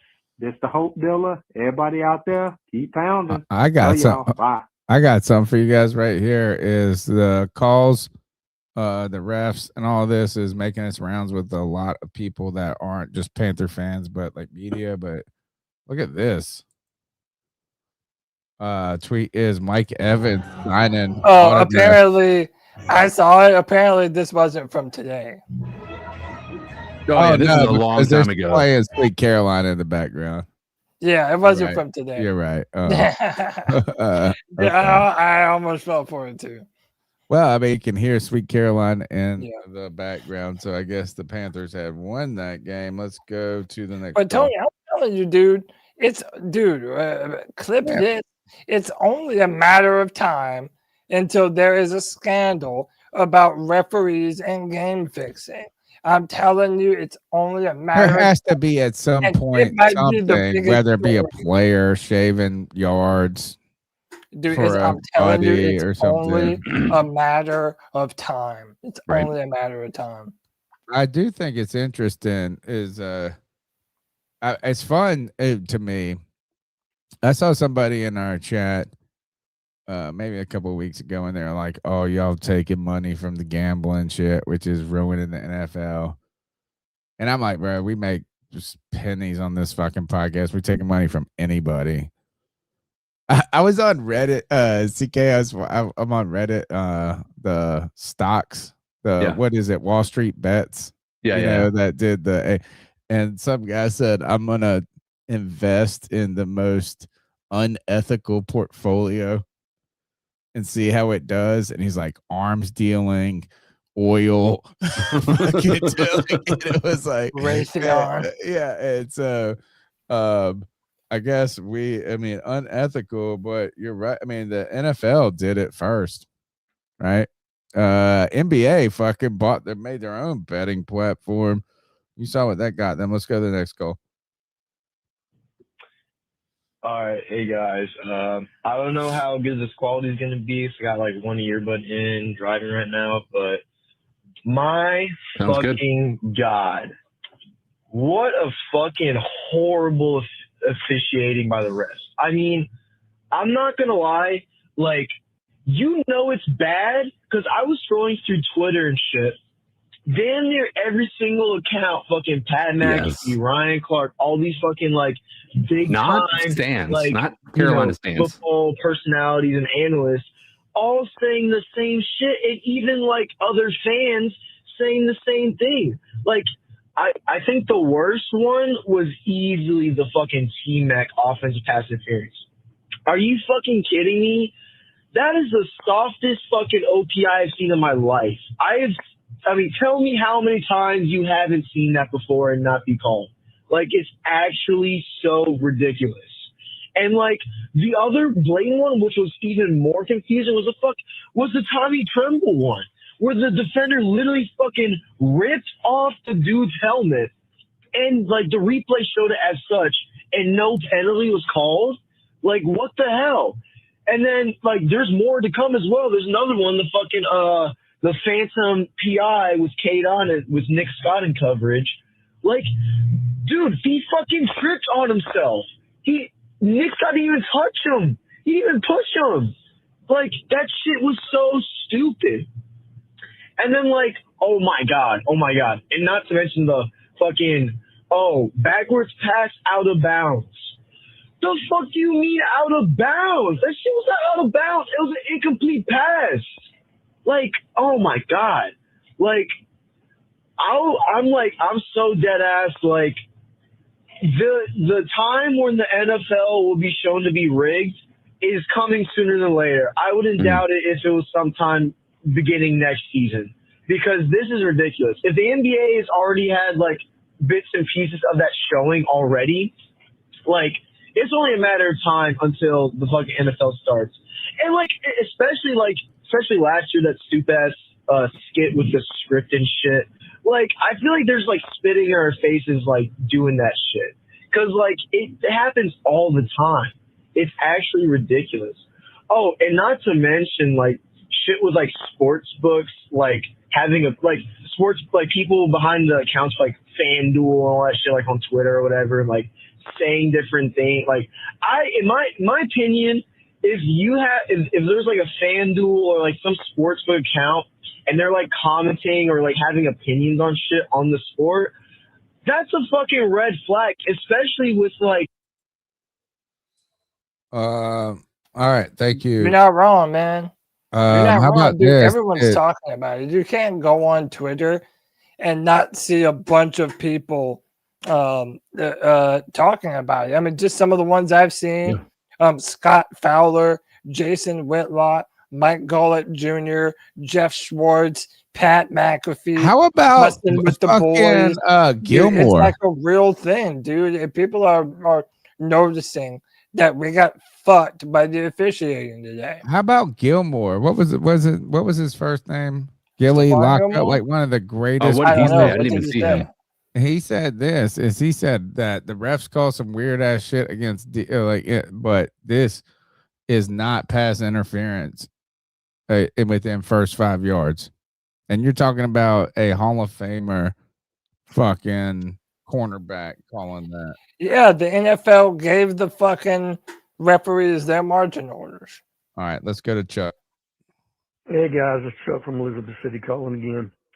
I turned your podcast on and I'm seeing a bunch of, I'm sorry, I know the fellow Panther fans, but whether it be online, a few people in person, but mainly on this podcast that put quotes at the bottom just like I see online. What fucking universe are y'all from? I don't want the Saints to win. I don't want to back in the playoffs. Well, I don't want to either. But I'd be damned if I want to see that sorry ass, candy ass Baker Mayfield play next weekend. And if we get Agreed. I get that 5 years from now, I look back and say, hey, the Carolina Panthers are division champs in 2025. It pisses me off.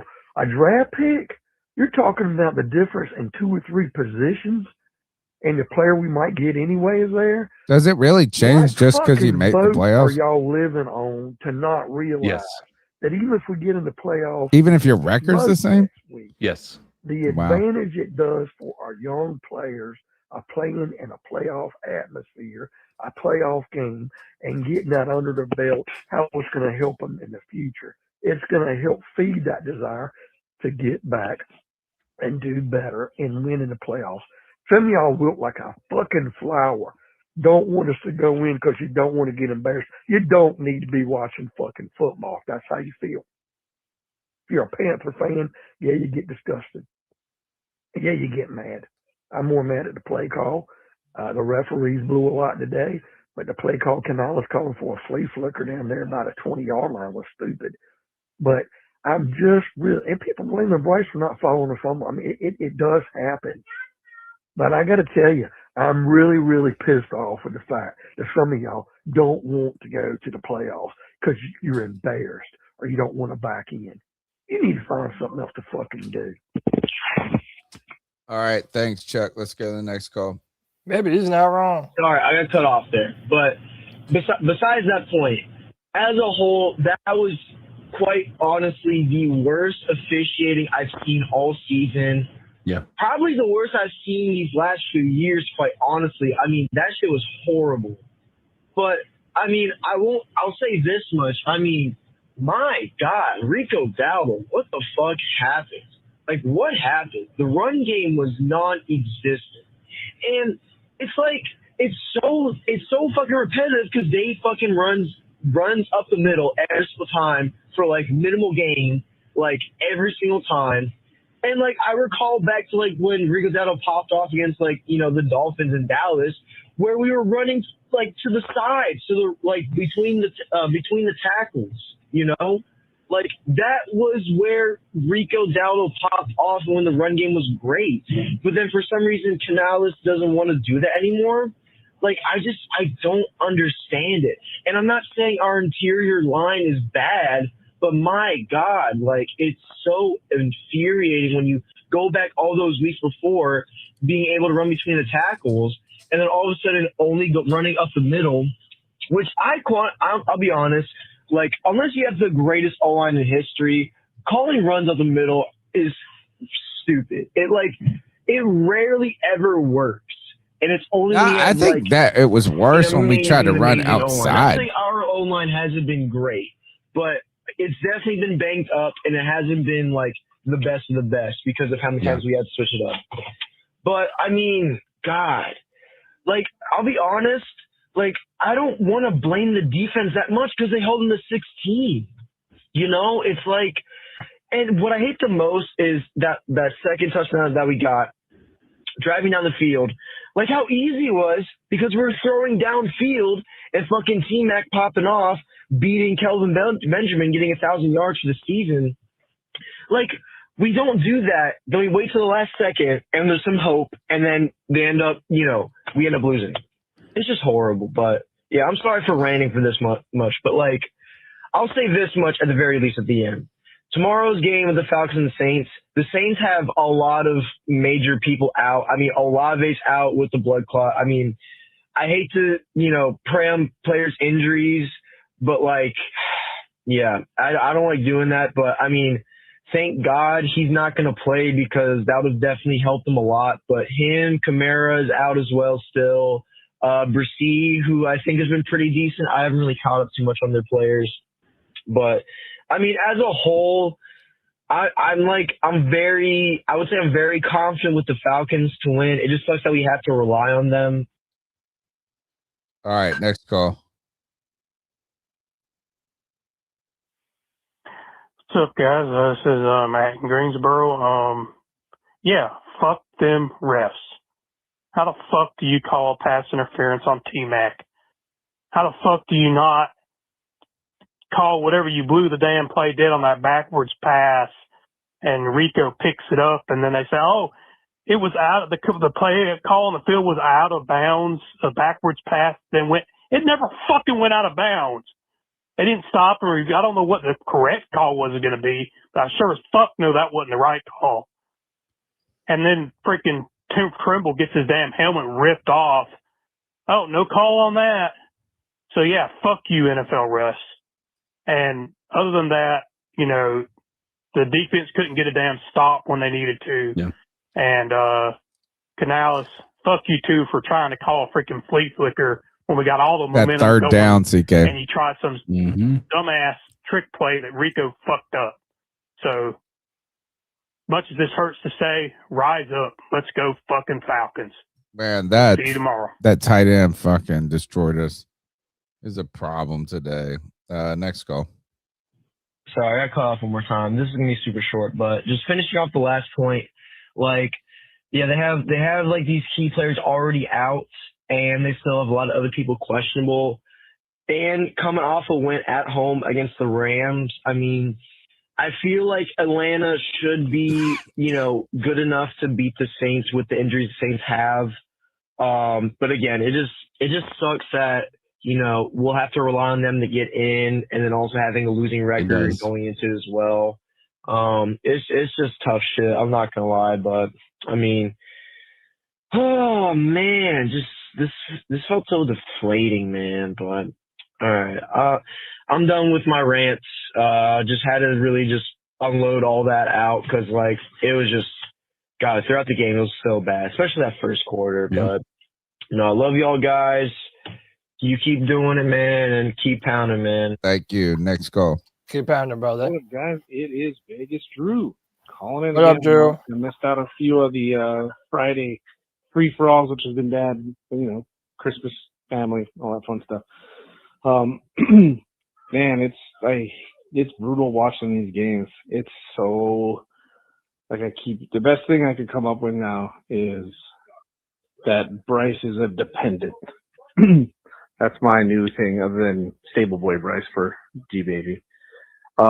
Is that he could be good depending on if he has a great offensive line, depending on if there's a great run game, depending on the defense playing well. Right. Like, man, and depending on play call. He's not – the problem with it, like, I know I'm not – what's his name? Canales isn't blameless in this whole season, really. I mean, technically, we've kind of outkicked our coverage here. About what I was expecting is like solid, but it happened in a weird way. Anyway, let's get past that. We're kind of off track. Canales' calls, like Bryce isn't good enough to make bad calls good. He has to have the perfect play call, a good defense, a good running game, a good offensive line, good wide receivers. He doesn't make anybody better. He's just the dependent. He should be worth league minimum. If we're going to, I wouldn't even extend him, but I know we will, because you'd rather have a guy that you know than someone you don't. So it's going to be that. As like I said in the super chat, I kind of expected this. I know I said that to Cody. I was expecting us to lose. And I was just saying, I think the better bet is to bet on the Falcons winning this game and us losing. I just think it would be hilarious to have a 3-way tie for first place, and then we're getting in. No, the technicality. Round robin technicality, and then it's not really. We did earn the NFC South, even if it is off of that tiebreaker. So I don't know. I'd rather be in the playoffs. I'd rather see us playing well. I'm not a Bryce guy, and I just don't think he has what it takes to be a top 10. I'm going to say top half of the league quarterback. So, keep pounding, boys.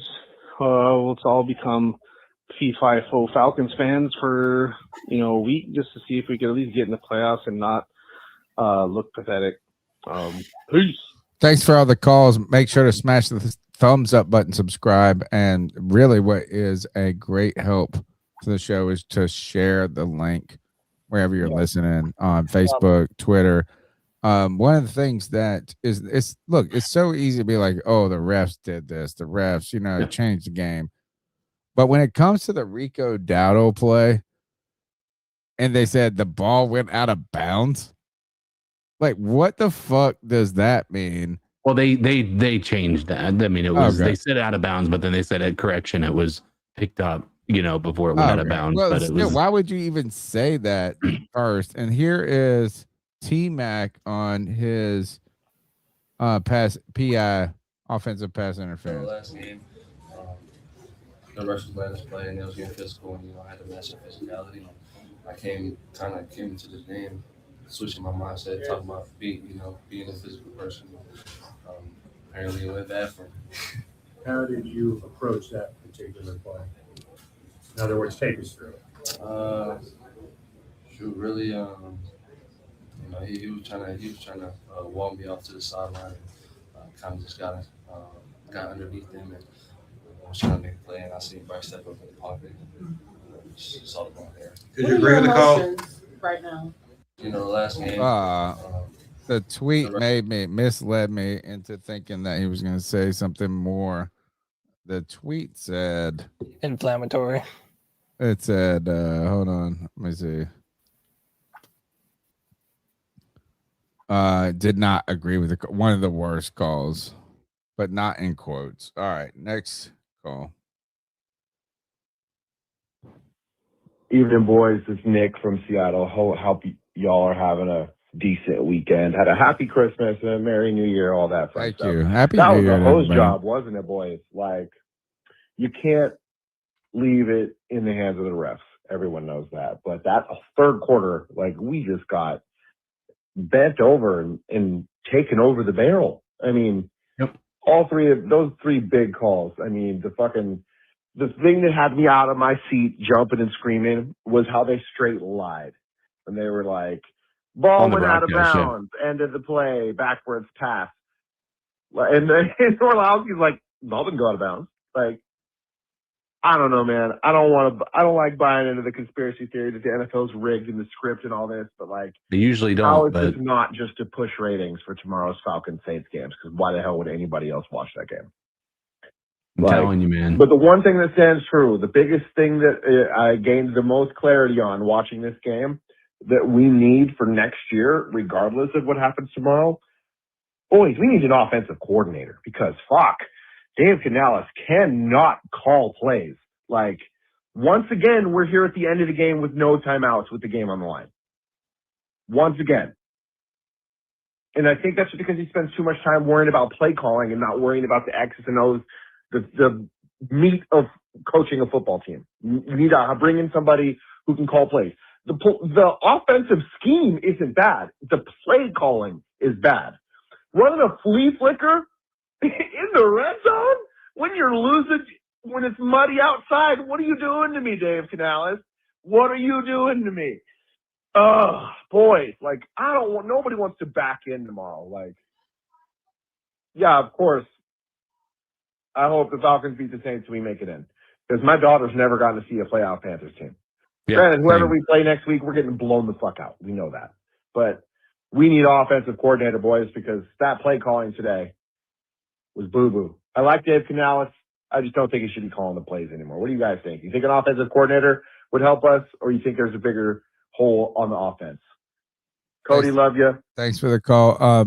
One thing that stuck out to me, it was I don't know if we went into overtime or we went deep into a game, and Dave Canales said he called every play on a sheet, and it was like, I can't call a play twice. That was the Rams game. And he was like, Was it the I Rams was or the, out of plays. I think it was the Yeah. Rams. Might I have was been, like, yeah. come on, fucking call the run up the middle again. You still got plays on the sheet. Just call it twice. He's like, no, I got this flea flicker designed. Let's go to the next call. Hey guys, it's John B. Jenkins calling in. Just wanted to call and say that I am proud of our team this season, and I am proud of Bryce. I am proud of Jalen Coker. I am proud of Bryce Young. I am proud of Joe Horn Jr.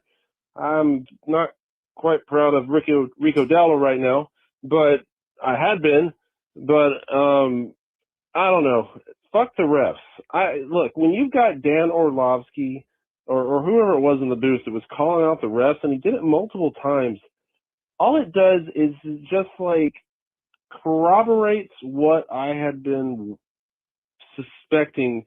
I'll be honest with you, not only ever since our Super Bowl appearance, but the Bengals Chiefs Super Bowl was so fucking rigged.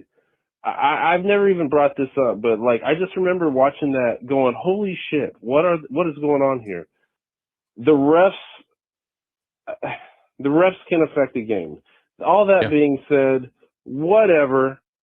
I had fun this season, and if somehow we back into the playoffs, I'm going to root for this team. I honestly don't expect him to go very far, so I'm trying to figure out who I'm going to root for. And fuck, I don't know. I think I'm looking more forward to alternative football coming around the bend here. And speaking of which, the Don't X blame you, bro. League in Japan just wrapped up their Rice Bowl, so I'll tell you about that maybe on Tuesday. But anyway, it's called that's all the I got Rice for right Bowl. now. I love this Well. team. Keep pounding. I love you guys. As always, keep pounding Carolina Panthers. Keep pounding Panthers Froschlaw. Go Fish. Keep pounding C3 Panthers podcast. John B. Jenkins out. More pounding, soy, bro. less ginger. Let's go. What's going on, everybody? It's me, C-Dog 1983 TV. Whenever you come in here, can you please hit the What like up, C? button? Please subscribe to the great content. The C3 Podcast is the longest run of Panthers podcast on YouTube. They go live every Tuesday, every Friday, and they go live after every game. But real quick, man, I'm trying to make this short and sweet. I'm glad we lost this game today because we never picked up Bryce Young fifth-year option. There is no need to even pick up his fifth-year option at this point, you know. If you pick up his fifth-year option, you better have some motherfucking quarterback competition, you know. But there's no way. I don't see Dan Morgan trotting out goddamn Bryce Young another goddamn year without goddamn legit quarterback competition. That's if they pick up his fifth-year option. You know, like even before the game or during the game, it was talking about Bryce Young. It was a make or break game for him. You know, even Dan Orlovsky said there's no way you can pay Bryce Young and make him the highest paid quarterback in the league because performance-wise, it isn't there. He hasn't shown he could be the franchise quarterback. You know. So I'm not even disappointed, man. We can go ahead and move on, cut ties, man. Trade for Joe Burrow. Go get Malik Willis if you can. If not, fuck it. Bring in a vet. You know, but I'm done watching Bryce Young, man. I'm done watching a quarterback with no goddamn arm. In the NFL, you gotta have a goddamn arm. When you're playing in inclement weather in the rain, when you're playing in goddamn cold weather in the playoffs, you gotta have a live arm. You know. Look at Tua. Look at Kyler Murray. It's the death for the short quarterback. The short quarterback is done in the NFL, man. You know. And so it is what it is. Evero, Bryce Young, Kaliva, Evero. You know, at this point, you know, I'm tired of watching the defense give up bullshit. You know, like he'll never really play no true 3-4 defense. He can get the fuck on, man. But besides that, man, we need to find some quarterback, man. I don't know where we're gonna find a quarterback at in this draft, but we need something better than what we got now. Anyways, man, I hope everybody have a great week. I hope everybody keeps fucking pounding, and let's just move on, man. Move on to another quarterback, man. It is what it is, you know. It is what it is, man. But the C3 podcast is the longest running Panthers podcast on YouTube. They go live every Tuesday. They go live every Friday. They got a game recap every Sunday. You know what I'm saying? Everybody have a great fucking week. Happy New Year and keep fucking pounding. Keep fucking pounding, C-Dog. Bro, you know how amped I would be if we were actually going to try and trade for Joe Burrow, dude? I'd do a fucking backflip. I mean, I know that's not going to happen, but, man, that would be enough. The backflip or trading for Joe Burrow? Dude, I'm probably more likely to do a backflip than the Panthers are to trade for Joe Burrow. But, dude, that would be a jolt to the system. Bro, even the Bryce Young super fans have to admit that they would be fucking crazy amped if that were to happen. But I don't know, man. I'm just there's so much uncertainty around this team, even around our life in the playoffs, man. We just don't know. We literally need the Falcons to do us a favor. And by the way, are we not going to mention, when have the Falcons ever been dependable? Like, when have you ever been able to depend on the Falcons for anything at all? Halfway through the season, did you predict that they would have a record that's even close to what ours was going to be? No, but I mean, you know, you and I sort of agreed last Tuesday, CK, that they were second. They were favored second to win the division. Right, but it does feel like the Falcons and the Saints are playing the best ball in the NFC South right now. which is why I'm like, we need this to work for this season, because I don't know. I don't want to wait around for them to, other teams to get it figured out. That's a concern of mine.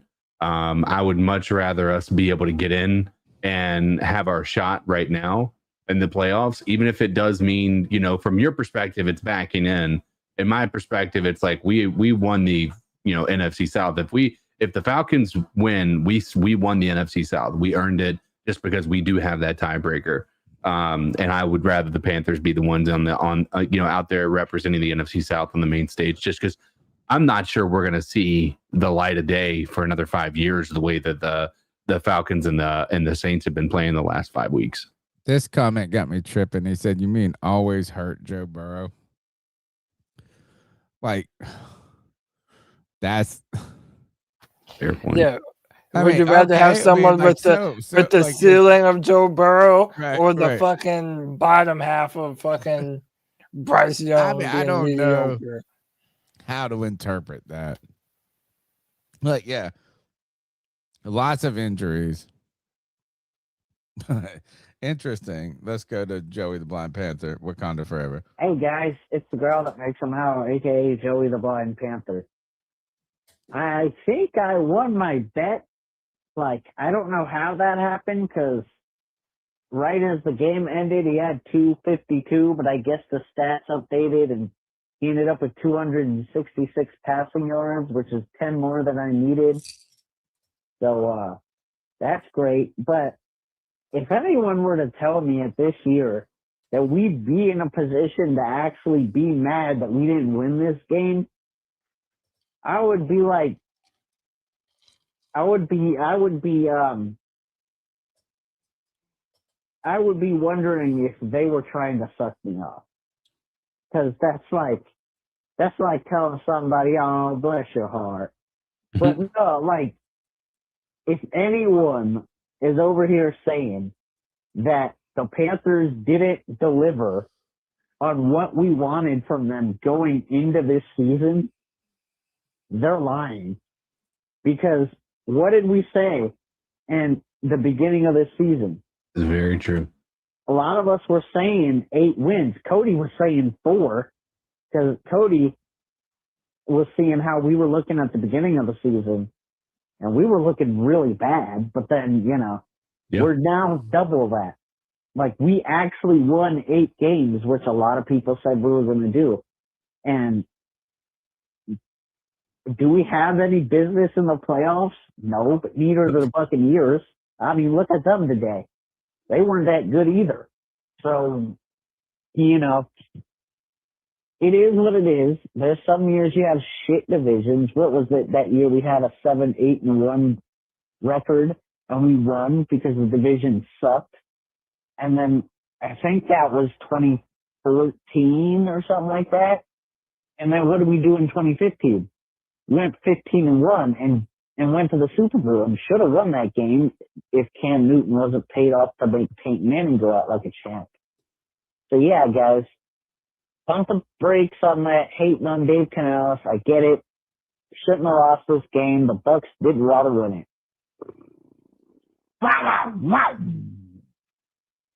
All right, next call. Yo, what up, C3? Panther? It's your boy Josh from Mass, and well,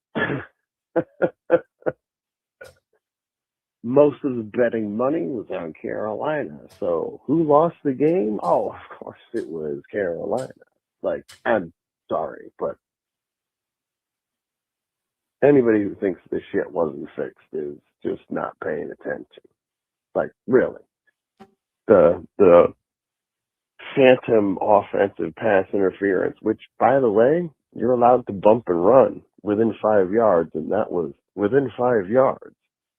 And it's easy to see on the TV because first down was, I believe it was a 3rd and 3 or a 4th and 3, whatever, doesn't matter. It was a terrible call. Meanwhile, the play before, Tommy Tremble gets his helmet ripped off by his face mask. And no fucking penalty. Oh, and all game, their entire offensive line is holding. and nothing gets called. Nothing. Like, I get it.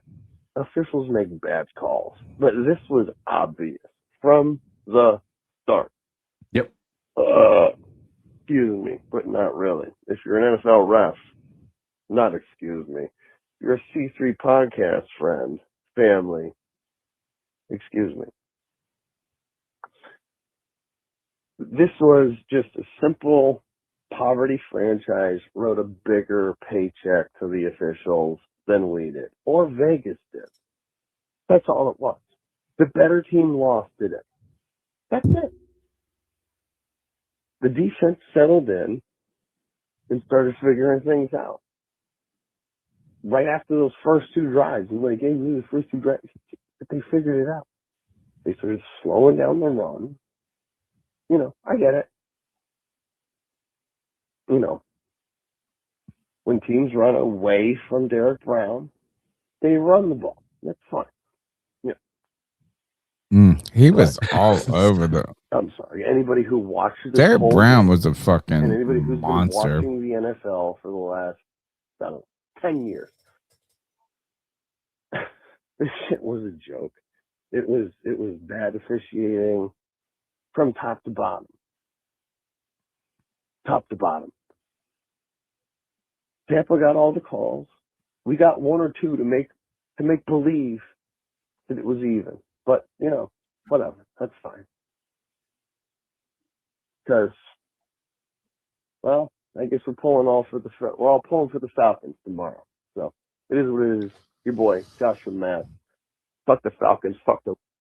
All right, so I got up on the screen. This was posted by Fowler. I think it was Scott Fowler. Yeah, Scott Fowler. They interviewed the coach, not the coaches, the referees after. To me, the least important one is the Rico Dowdle. But it says, what did you see on the third quarter swing past Carolina's Rico Dowdle initially ruled an incompletion that was ruled a backwards pass. The line judge made an initial ruling of incomplete. Then the judge saw that the pass was clearly backward. Was replay assisted used on the play? No. Allen answered replay assistant was not used on the play. The ruling was made on the field. Question: the rules analyst on ESPN called it an erroneous whistle. One official signaled an incomplete pass. How do you come to the conclusion the Panthers should have lost yards 2nd and 10 versus 2nd and 17? Should the Panthers have gotten the choice to either replay the down or keep the ball where it was ruled? What was reported to me was, this is the referee, what was reported to me was ruling on the field was a backwards pass, and once it was possessed, the receiver or runner gave himself up, which by rule caused the play to become dead, which he gave himself up because the whistle blew. Because he goes on to say, because of the erroneous whistle, the Panthers could have had a choice to replay the down. What? Did they give that? It does not seem like that was a real opportunity. What, dude? I know. This seems weird. This seems is even like more. might have been rigged. All right, I don't know, bro. This is I won't say more problematic, but it's like this makes me feel like I don't know football at all.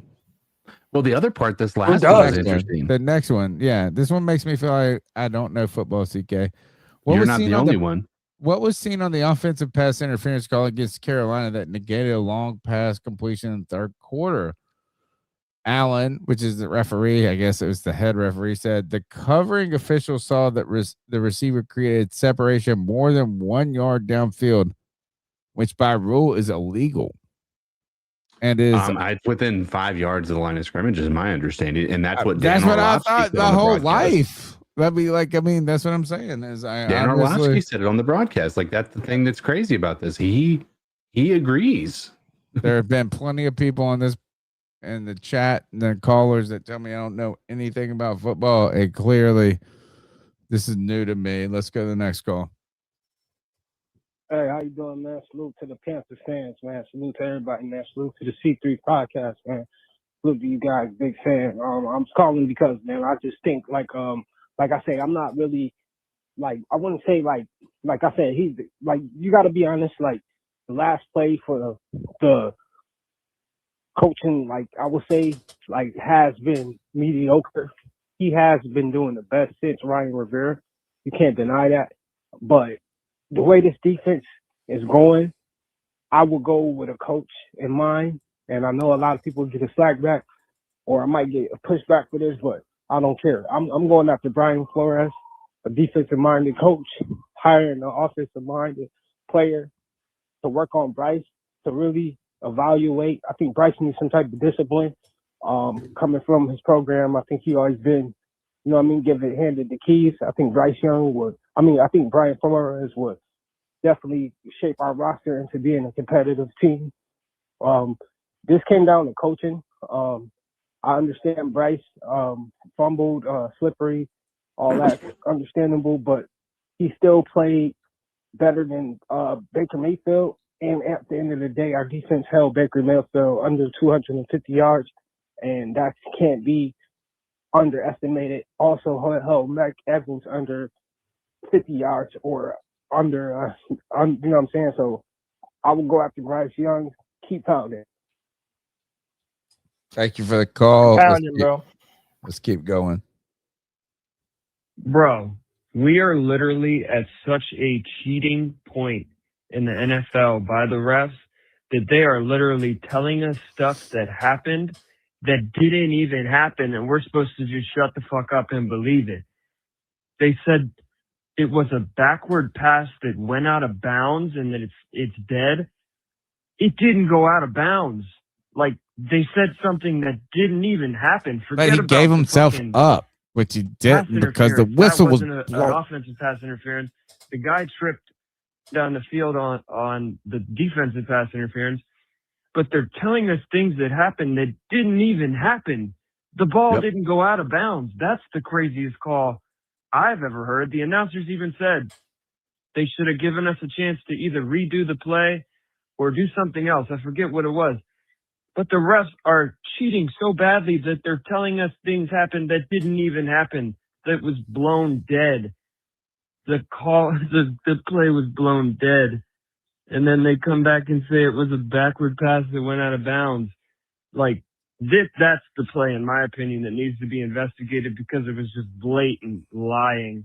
Yeah. Anyways, they fixed the game, obviously, the refs, because they want the Atlanta game to be meaningful tomorrow in ratings, obviously. But Canales is good. Bryce played all right. Flea Flicker would have been, we would have been praising Canales if I agree Rico with doesn't this. slip and T-Mac gets hit across the middle like it was about to happen. So I agree. Go Panthers. Hopefully Falcons win. Hindsight's always 20/20. All right, next call. What's up, guys? Clark Jimmy. Just checking in after the game on Saturday, and another pathetic showing of our offense. And the miscues are crazy, man. Like, it is. The line didn't play great. We couldn't run the ball, which doesn't help Bryce. Makes the passing be more emphasized. I mean, it's definitely a lot of parties involved, and it could be a lot easier, but I just don't really know how you can. I try not to be super, super hard on Bryce, but it's like, man, I don't know how you can really watch that game and with his body of work and going into this next season, fucking regardless of playoff implications. Like, I don't even really, I care. I want us to make playoffs, obviously, just like every fan want us to succeed, want him to succeed. It's just like, man, I don't know how you can really say, like, man, that guy's our future for the long term at this point. My thing is, he can be good. Completely I'm not agreed. disputing that. That dude has had some banger games, but I really don't know how you can. He's so inconsistent, man. Yeah. And play calling aside, people can knock Canales all they want, bro.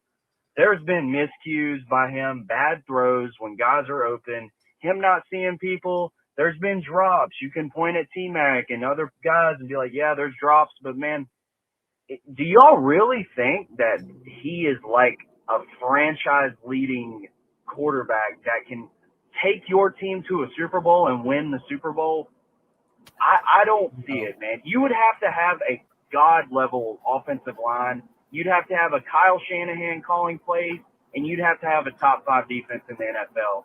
Like, he's not going to go out there and win you a game and put a team on his back, man.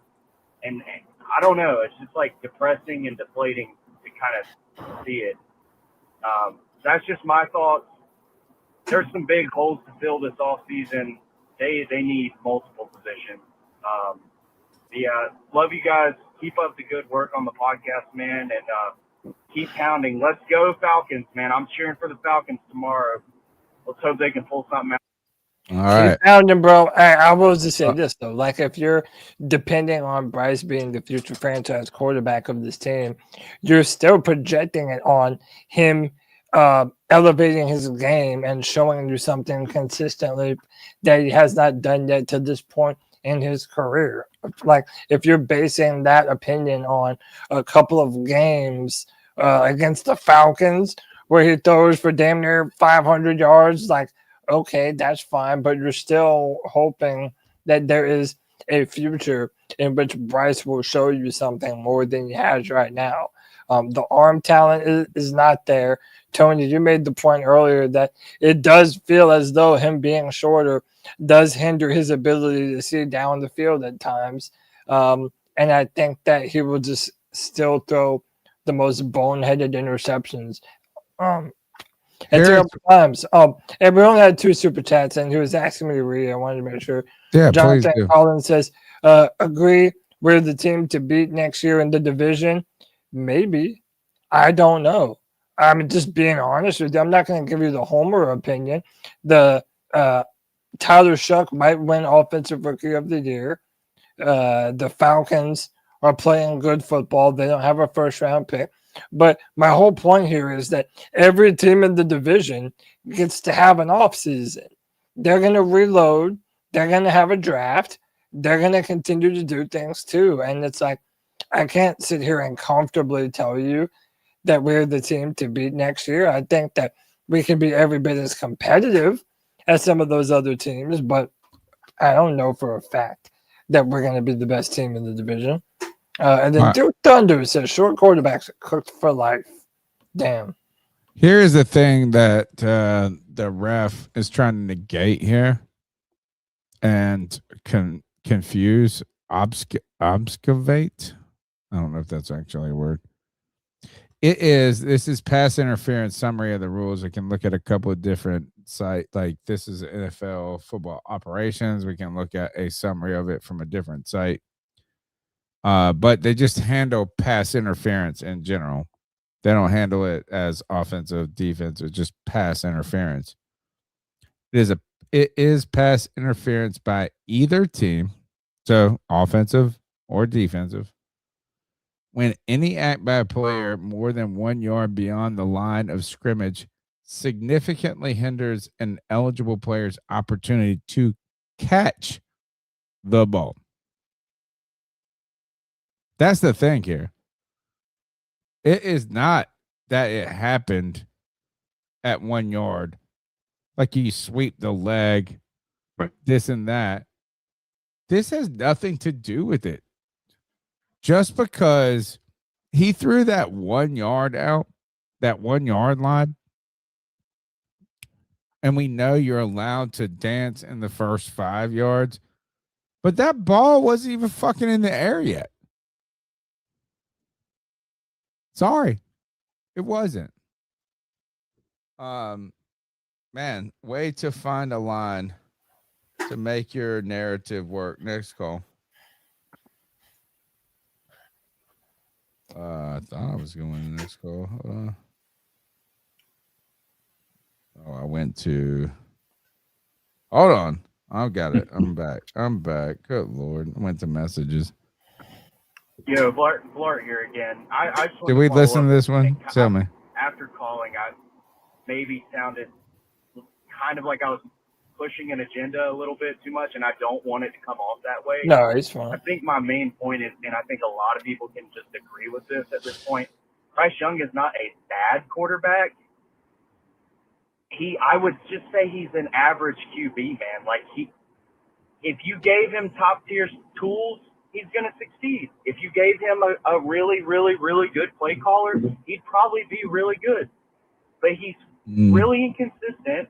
And I mean, call it like there's some, you can point out and nitpick and say there's other things around Bryce that if they were executed better, Bryce would be way better. Newsflash, you could say the same fucking thing about every single other quarterback in the NFL. Like there's things on the Seahawks that if Sam Darnold had a cleaner pocket, or like if Sam Darnold had, I mean, you can make the case for any team under any scenario that the quarterback could be better if they had a better this, or if they had a better that. Yeah. So it's like and my point is that there's a lot of guys that are like quarterbacks that will overcome that adversity and can literally will you to victories just based on their athleticism or arm talent, or like a Cam Newton, like he can run and he'll just run it. He'll just run it down your throat. He'll get the first. And Bryce does not have that luxury. Like he has to rely on a lot of guys around him for him to be able to succeed. And if you guys agree with that sentiment, then I don't know how you could go into a contract negotiation with this guy and pay him $40 million. I mean, there's just no way. You don't pay an average QB. I mean, the average QB, starting QB, probably does make around $30 to $40 million nowadays, maybe. If it's a franchise QB on a long-term deal, they probably do make somewhere around that. I don't know what their annual average value is, but I know it is a lot. But I don't know, man. I just don't think you can offer him. You extend him, obviously, but after that, dude, I don't know. Yeah. I'd throw him maybe $20 million based on how he plays next year. 25, and he's gonna walk. He's gonna be like, no thanks. So I don't know. What's love his to hear cost what you guys think and how you feel about him. I know how Cody feels. I know how some of you guys feel about Bryce.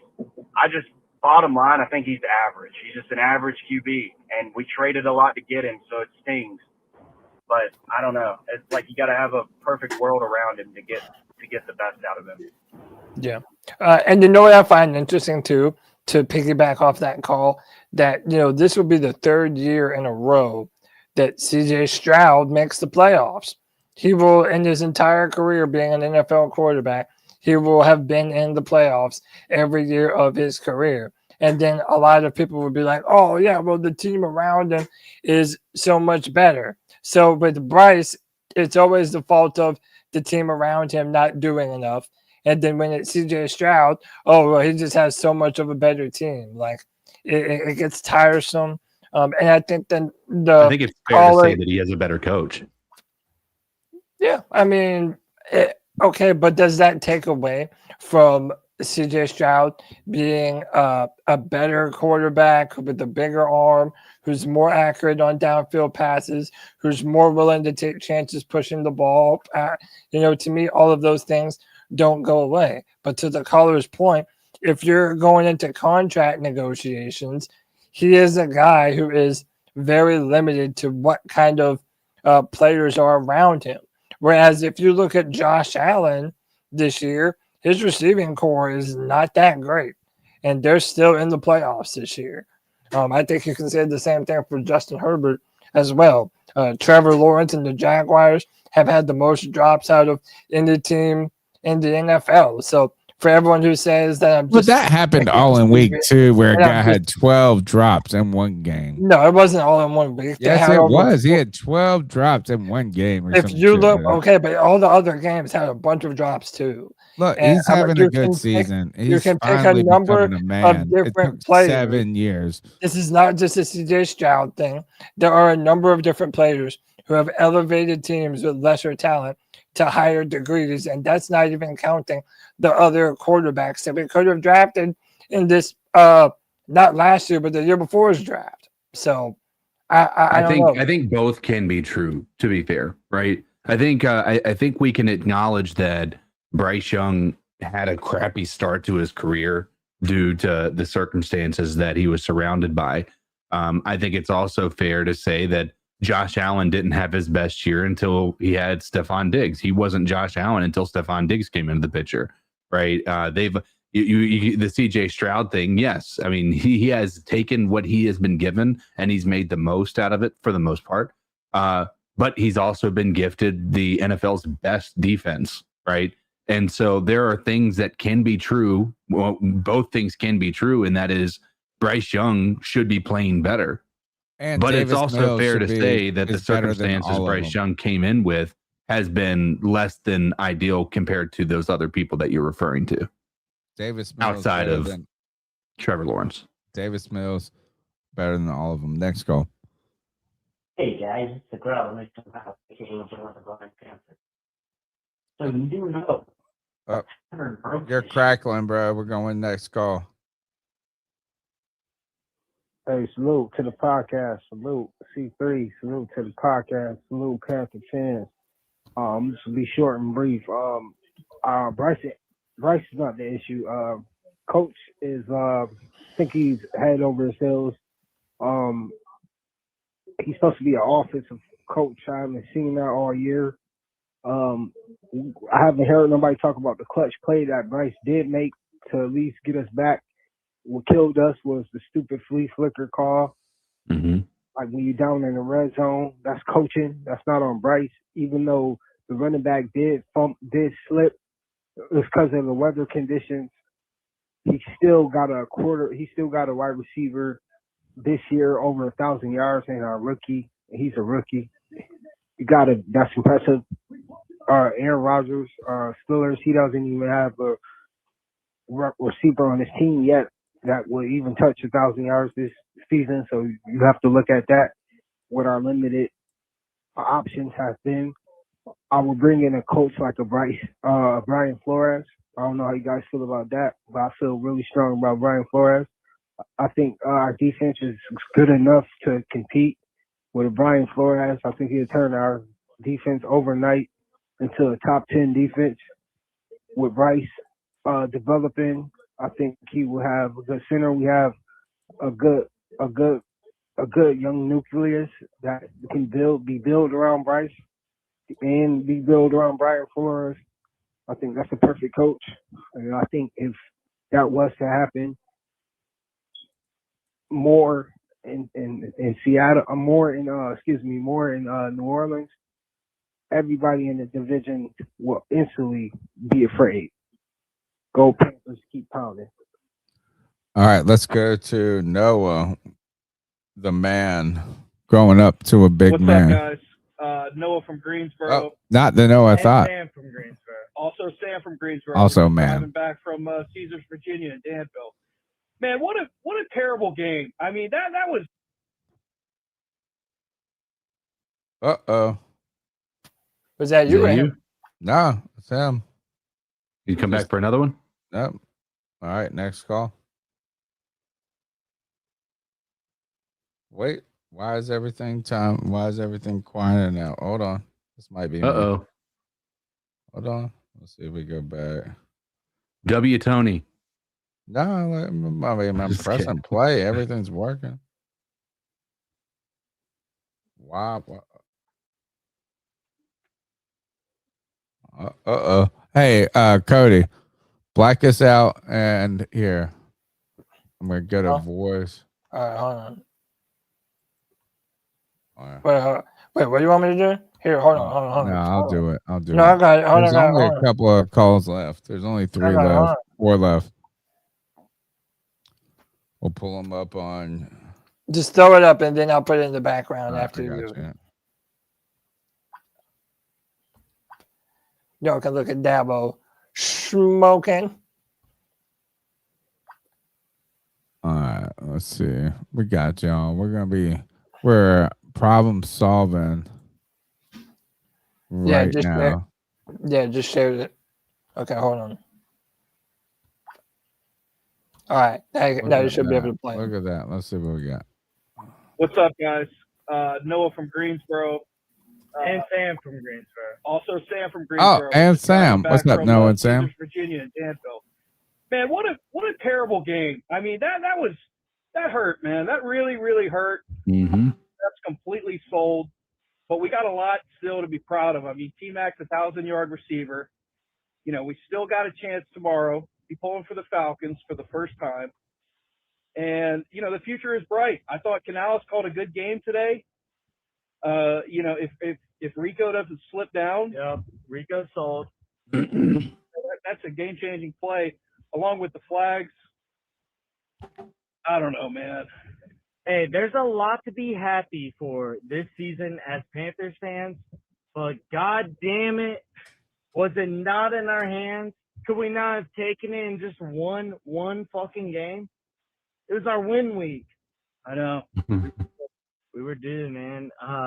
It's just tough, man. It was our win week. But hey, we're gonna keep pounding. That's what we're gonna do. We're gonna keep pounding. Yeah. That's all we do. Hold it down. Let's go Falcons. Keep pounding, brother. All right. Both of y'all, man. Appreciate the call. Wonderful. Let's go to the next one. Here we go. Hey guys, listen, this is Panther Pickle. Today in the chat during the game, I said something that upset somebody, and I want to say it publicly to Chad. I apologize. I didn't mean to upset you in that way. Maybe I should have said it in a different way, in a different context. I'll own up to that. But I can't outright say that we lost that game because of Bryce Young. I just don't think that's intelligent analyzing No of the one game. has said that. Even if you're not analyzing, it's not intelligent. Okay, if you want to say he was a part of it, then you're free to do that. I would disagree, but you're free to do that. Was Bryce Young, you know, Bryce Young was not perfect, but he hasn't been perfect since he came here. Okay, he's just not. Okay, he had one game that you could say was almost perfect, but he hasn't had a perfect. But to be honest, nothing has either. I blame the coaches a lot, and I think the coaches should take more slack. Why are our receivers having so much issues at developing? That's a coaching issue. Okay, why are some of the calls bad? It's a coaching issue. When it's 3 and 13 and you throw a 5-yard, whose fault is that? Is that the quarterback's fault, or did was the play calling designed to get anything more than the 5 yards? You know, things like that are not discussed, and they should be discussed. Okay, but as a fan, for you just to say it's Bryce Young's fault because he's a quarterback, I never wanted him and he's 5'10" and he sucks. That's just unintelligent. That's just unintelligent. Okay, you know, hate somebody. If you're hating just to hate, are you hating just to say we should have never got him anyway? Because how many of you people wanted Anthony Richardson and he's an outright bust? Okay, let's be clear about this. Okay, we as fans good point. don't need to argue so much and call each other names, but at the same time, Pickle, I'm calling you don't a pickle. force feed your narrative down somebody else's throat. Keep pounding, y'all. Good call. Good call. Let's go to the next one. 3 more to go, and we're out of here. Okay, guys. My apologies, but I have something else I want to say. Back. Pickle, because we love you. We're playing 2 calls. I'll be honest with you. I'm Two. I'm out completely on re-signing Rico. 2. Okay. The guy has had 3 good games where he's got over 100 yards. Other than that, he barely scratches it at 59 yards. I think he had one game he had 79 yards, but that was it. And that was earlier when Robert Hunt was at guard. If you look it up, he's that, not worth the big money, bro. I'm sorry. I hope that he other gets some backup money. that we have that we don't use, but a couple games was at guard. Jake Curhan or something. I just don't think I do believe we have an issue at running back, but I'm not certain how to address it or fix it. Brooks, baby. You know, our running backs only as good as offensive line is. Becoming If more that's real, the case, Tony. nobody should be given a good contract. He's gonna be the dude. And for those who are folks who want to replace Bryce, guess what? Bryce is going to be here next year. If we win the division, and I think we will, by the loss of Atlanta, or by Atlanta winning rather, then Bryce Young's going to be here and he'll get his 5th-year option. That's a definite, I think. If we're going to say, you know, the best thing y'all can hope for, and there's still a hope, the best you can hope for is the Panthers go out and get a qualified, good backup quarterback that's still going to have a desire to start push Bryce a little bit, and at some point next year get an opportunity and take that starting job from Bryce. Davis Mills. Very similar to what happened with the 49ers and Brock Purdy and Mac Jones. Mac Jones was only supposed to be a backup, but yet he took the job. But yet, if it wasn't for Brock Purdy's contract, they would have a big, fat quarterback controversy with the 49ers. They don't. So, similar, though. But that's what some of the things y'all talk about. But just outright hating a player just because you didn't want him, that's kind of childish. Y'all keep pounding. All right. Next call. We're plowing through. Yeah, so this is Nate from Jacksonville, longtime listener. Shout out to Black Angel Productions. I know he's frustrated, man. We all are. This is Tuck's Nice. But, I mean, after so many years of watching marginal offense, I mean, going back to Rodney Pete, Vinny Testaverde, it's just frustrating when the defense holds a team. Now, they bend, they don't break. But when they hold a team to 20 points or less, and the offense just cannot get the ball over the goal line or even sniff the goal line, I mean, it's frustrating for a fan base. So shout out to all the fans. Keep pounding. Go Falcons, I guess. Yep. All right. Next call. Yo, it's Lou, and I don't really got a fan for part 3 because I ain't usually make it this far. But here's my issue, right? I'm not going to tell you how to fan, and I ain't going to tell you how to feel. But why is everybody getting on Jiro Evero's neck? When he held good teams, he held that Packers team to 13 points? He held this team to 16 points. There's countless times he's held good teams to under 20. Shit, we even had a goose egg this year. My issue is, y'all so quick to say, get rid of Double E. But he's just a coordinator. What about the offensive coordinator? What about the guy that's calling the plays? What about the head coach? Right? And then for the Bryce lovers, supporters, my take on Bryce is like, bro, I want you to do good because you play for the team. Do I think you're a franchise? Oh, didn't cut him off. Quarterback? Hell no. You could walk today, and the only team I could ever imagine picking you up is a team that's going to draft a quarterback. So you're going to either the Jets or the Raiders. Let's just be fucking honest. Maybe you go to San Francisco as a backup because that's where you fit. And yeah, we don't have any free agent quarterbacks to pick up, but shit, I'm looking at the list right now. I wouldn't mind having Kyle Allen back, bro. He over there in Detroit. Fuck it, bring Gardner Minshew back to North Carolina, bro. Sam Howell, bro. There's names on this. I know the Colts probably gonna pick up Daniel Jones again, but shit, he a free agent next year too. Russell Wilson, hello. I mean, shit, dog. And then you can always draft a QB late. If I'm Dan, I'm drafting linebacker O-line because I always believe the game is won in the trenches. Then I'm getting a QB. And you could be like, oh, this QB class sucks, blah, blah, blah, blah. You can always draft the physically talented guy and make him to whoever you want it to be. Because Josh Allen used to be the dumbest motherfucker. He used to have the most turnovers. And now he's looked at as a top 3 quarterback in the league. So that's just my view on it. You draft 5'9" and 170 pounds, bro. You can't do too much with that. He ain't gonna grow. He ain't gonna get bigger. He can only become Mighty Mouse, and he's not Mighty Mouse. So you go. All right. Final call of the night. Here Appreciate we go. you, Lou. Over 30 calls tonight. Dude. Hey, much love, guys. I just want to say this. That was a gut-wrenching loss today. I do think that Canales needs to find another coordinator. instead of calling a play. I feel like Bryce done tremendously well. Keep pounding, guys. Much love. All right. Thank you very much. Keep pounding. All right. That is we're not well- at the complete end. Well, I did want to say one more thing, right? So tomorrow, okay, right now the 49ers are losing to the Seahawks 13-3. It's in the fourth quarter.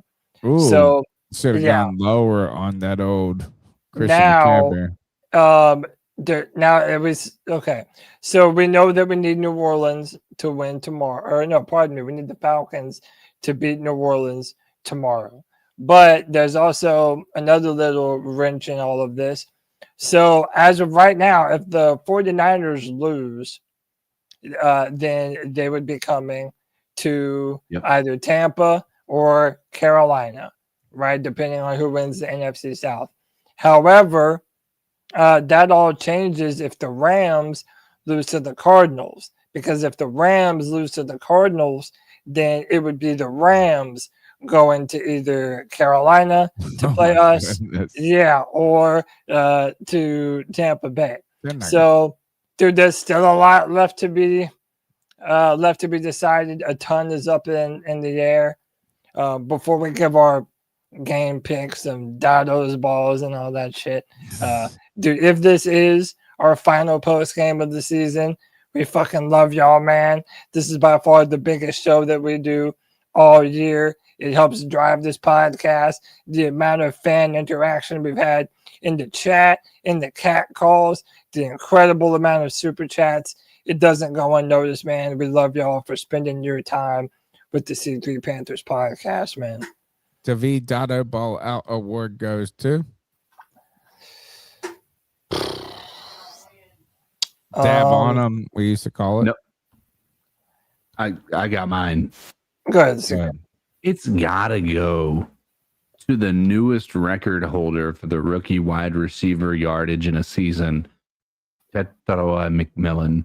I think last week, he had a down week. We all had a down week. Everybody did. I mean, clearly the Seahawks defense is on, is incredible. I mean, holding the 49ers to 3 points late into the fourth quarter.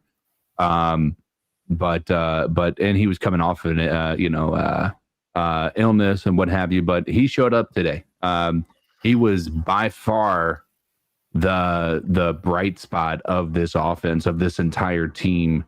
Maybe a very close second is Coker, but McMillan, T-Mac getting that rookie that record for the Panthers and finally knocking Kelvin Benjamin off of the top. I think the easy one is go to Breaking Backs Brown. Breaking Backs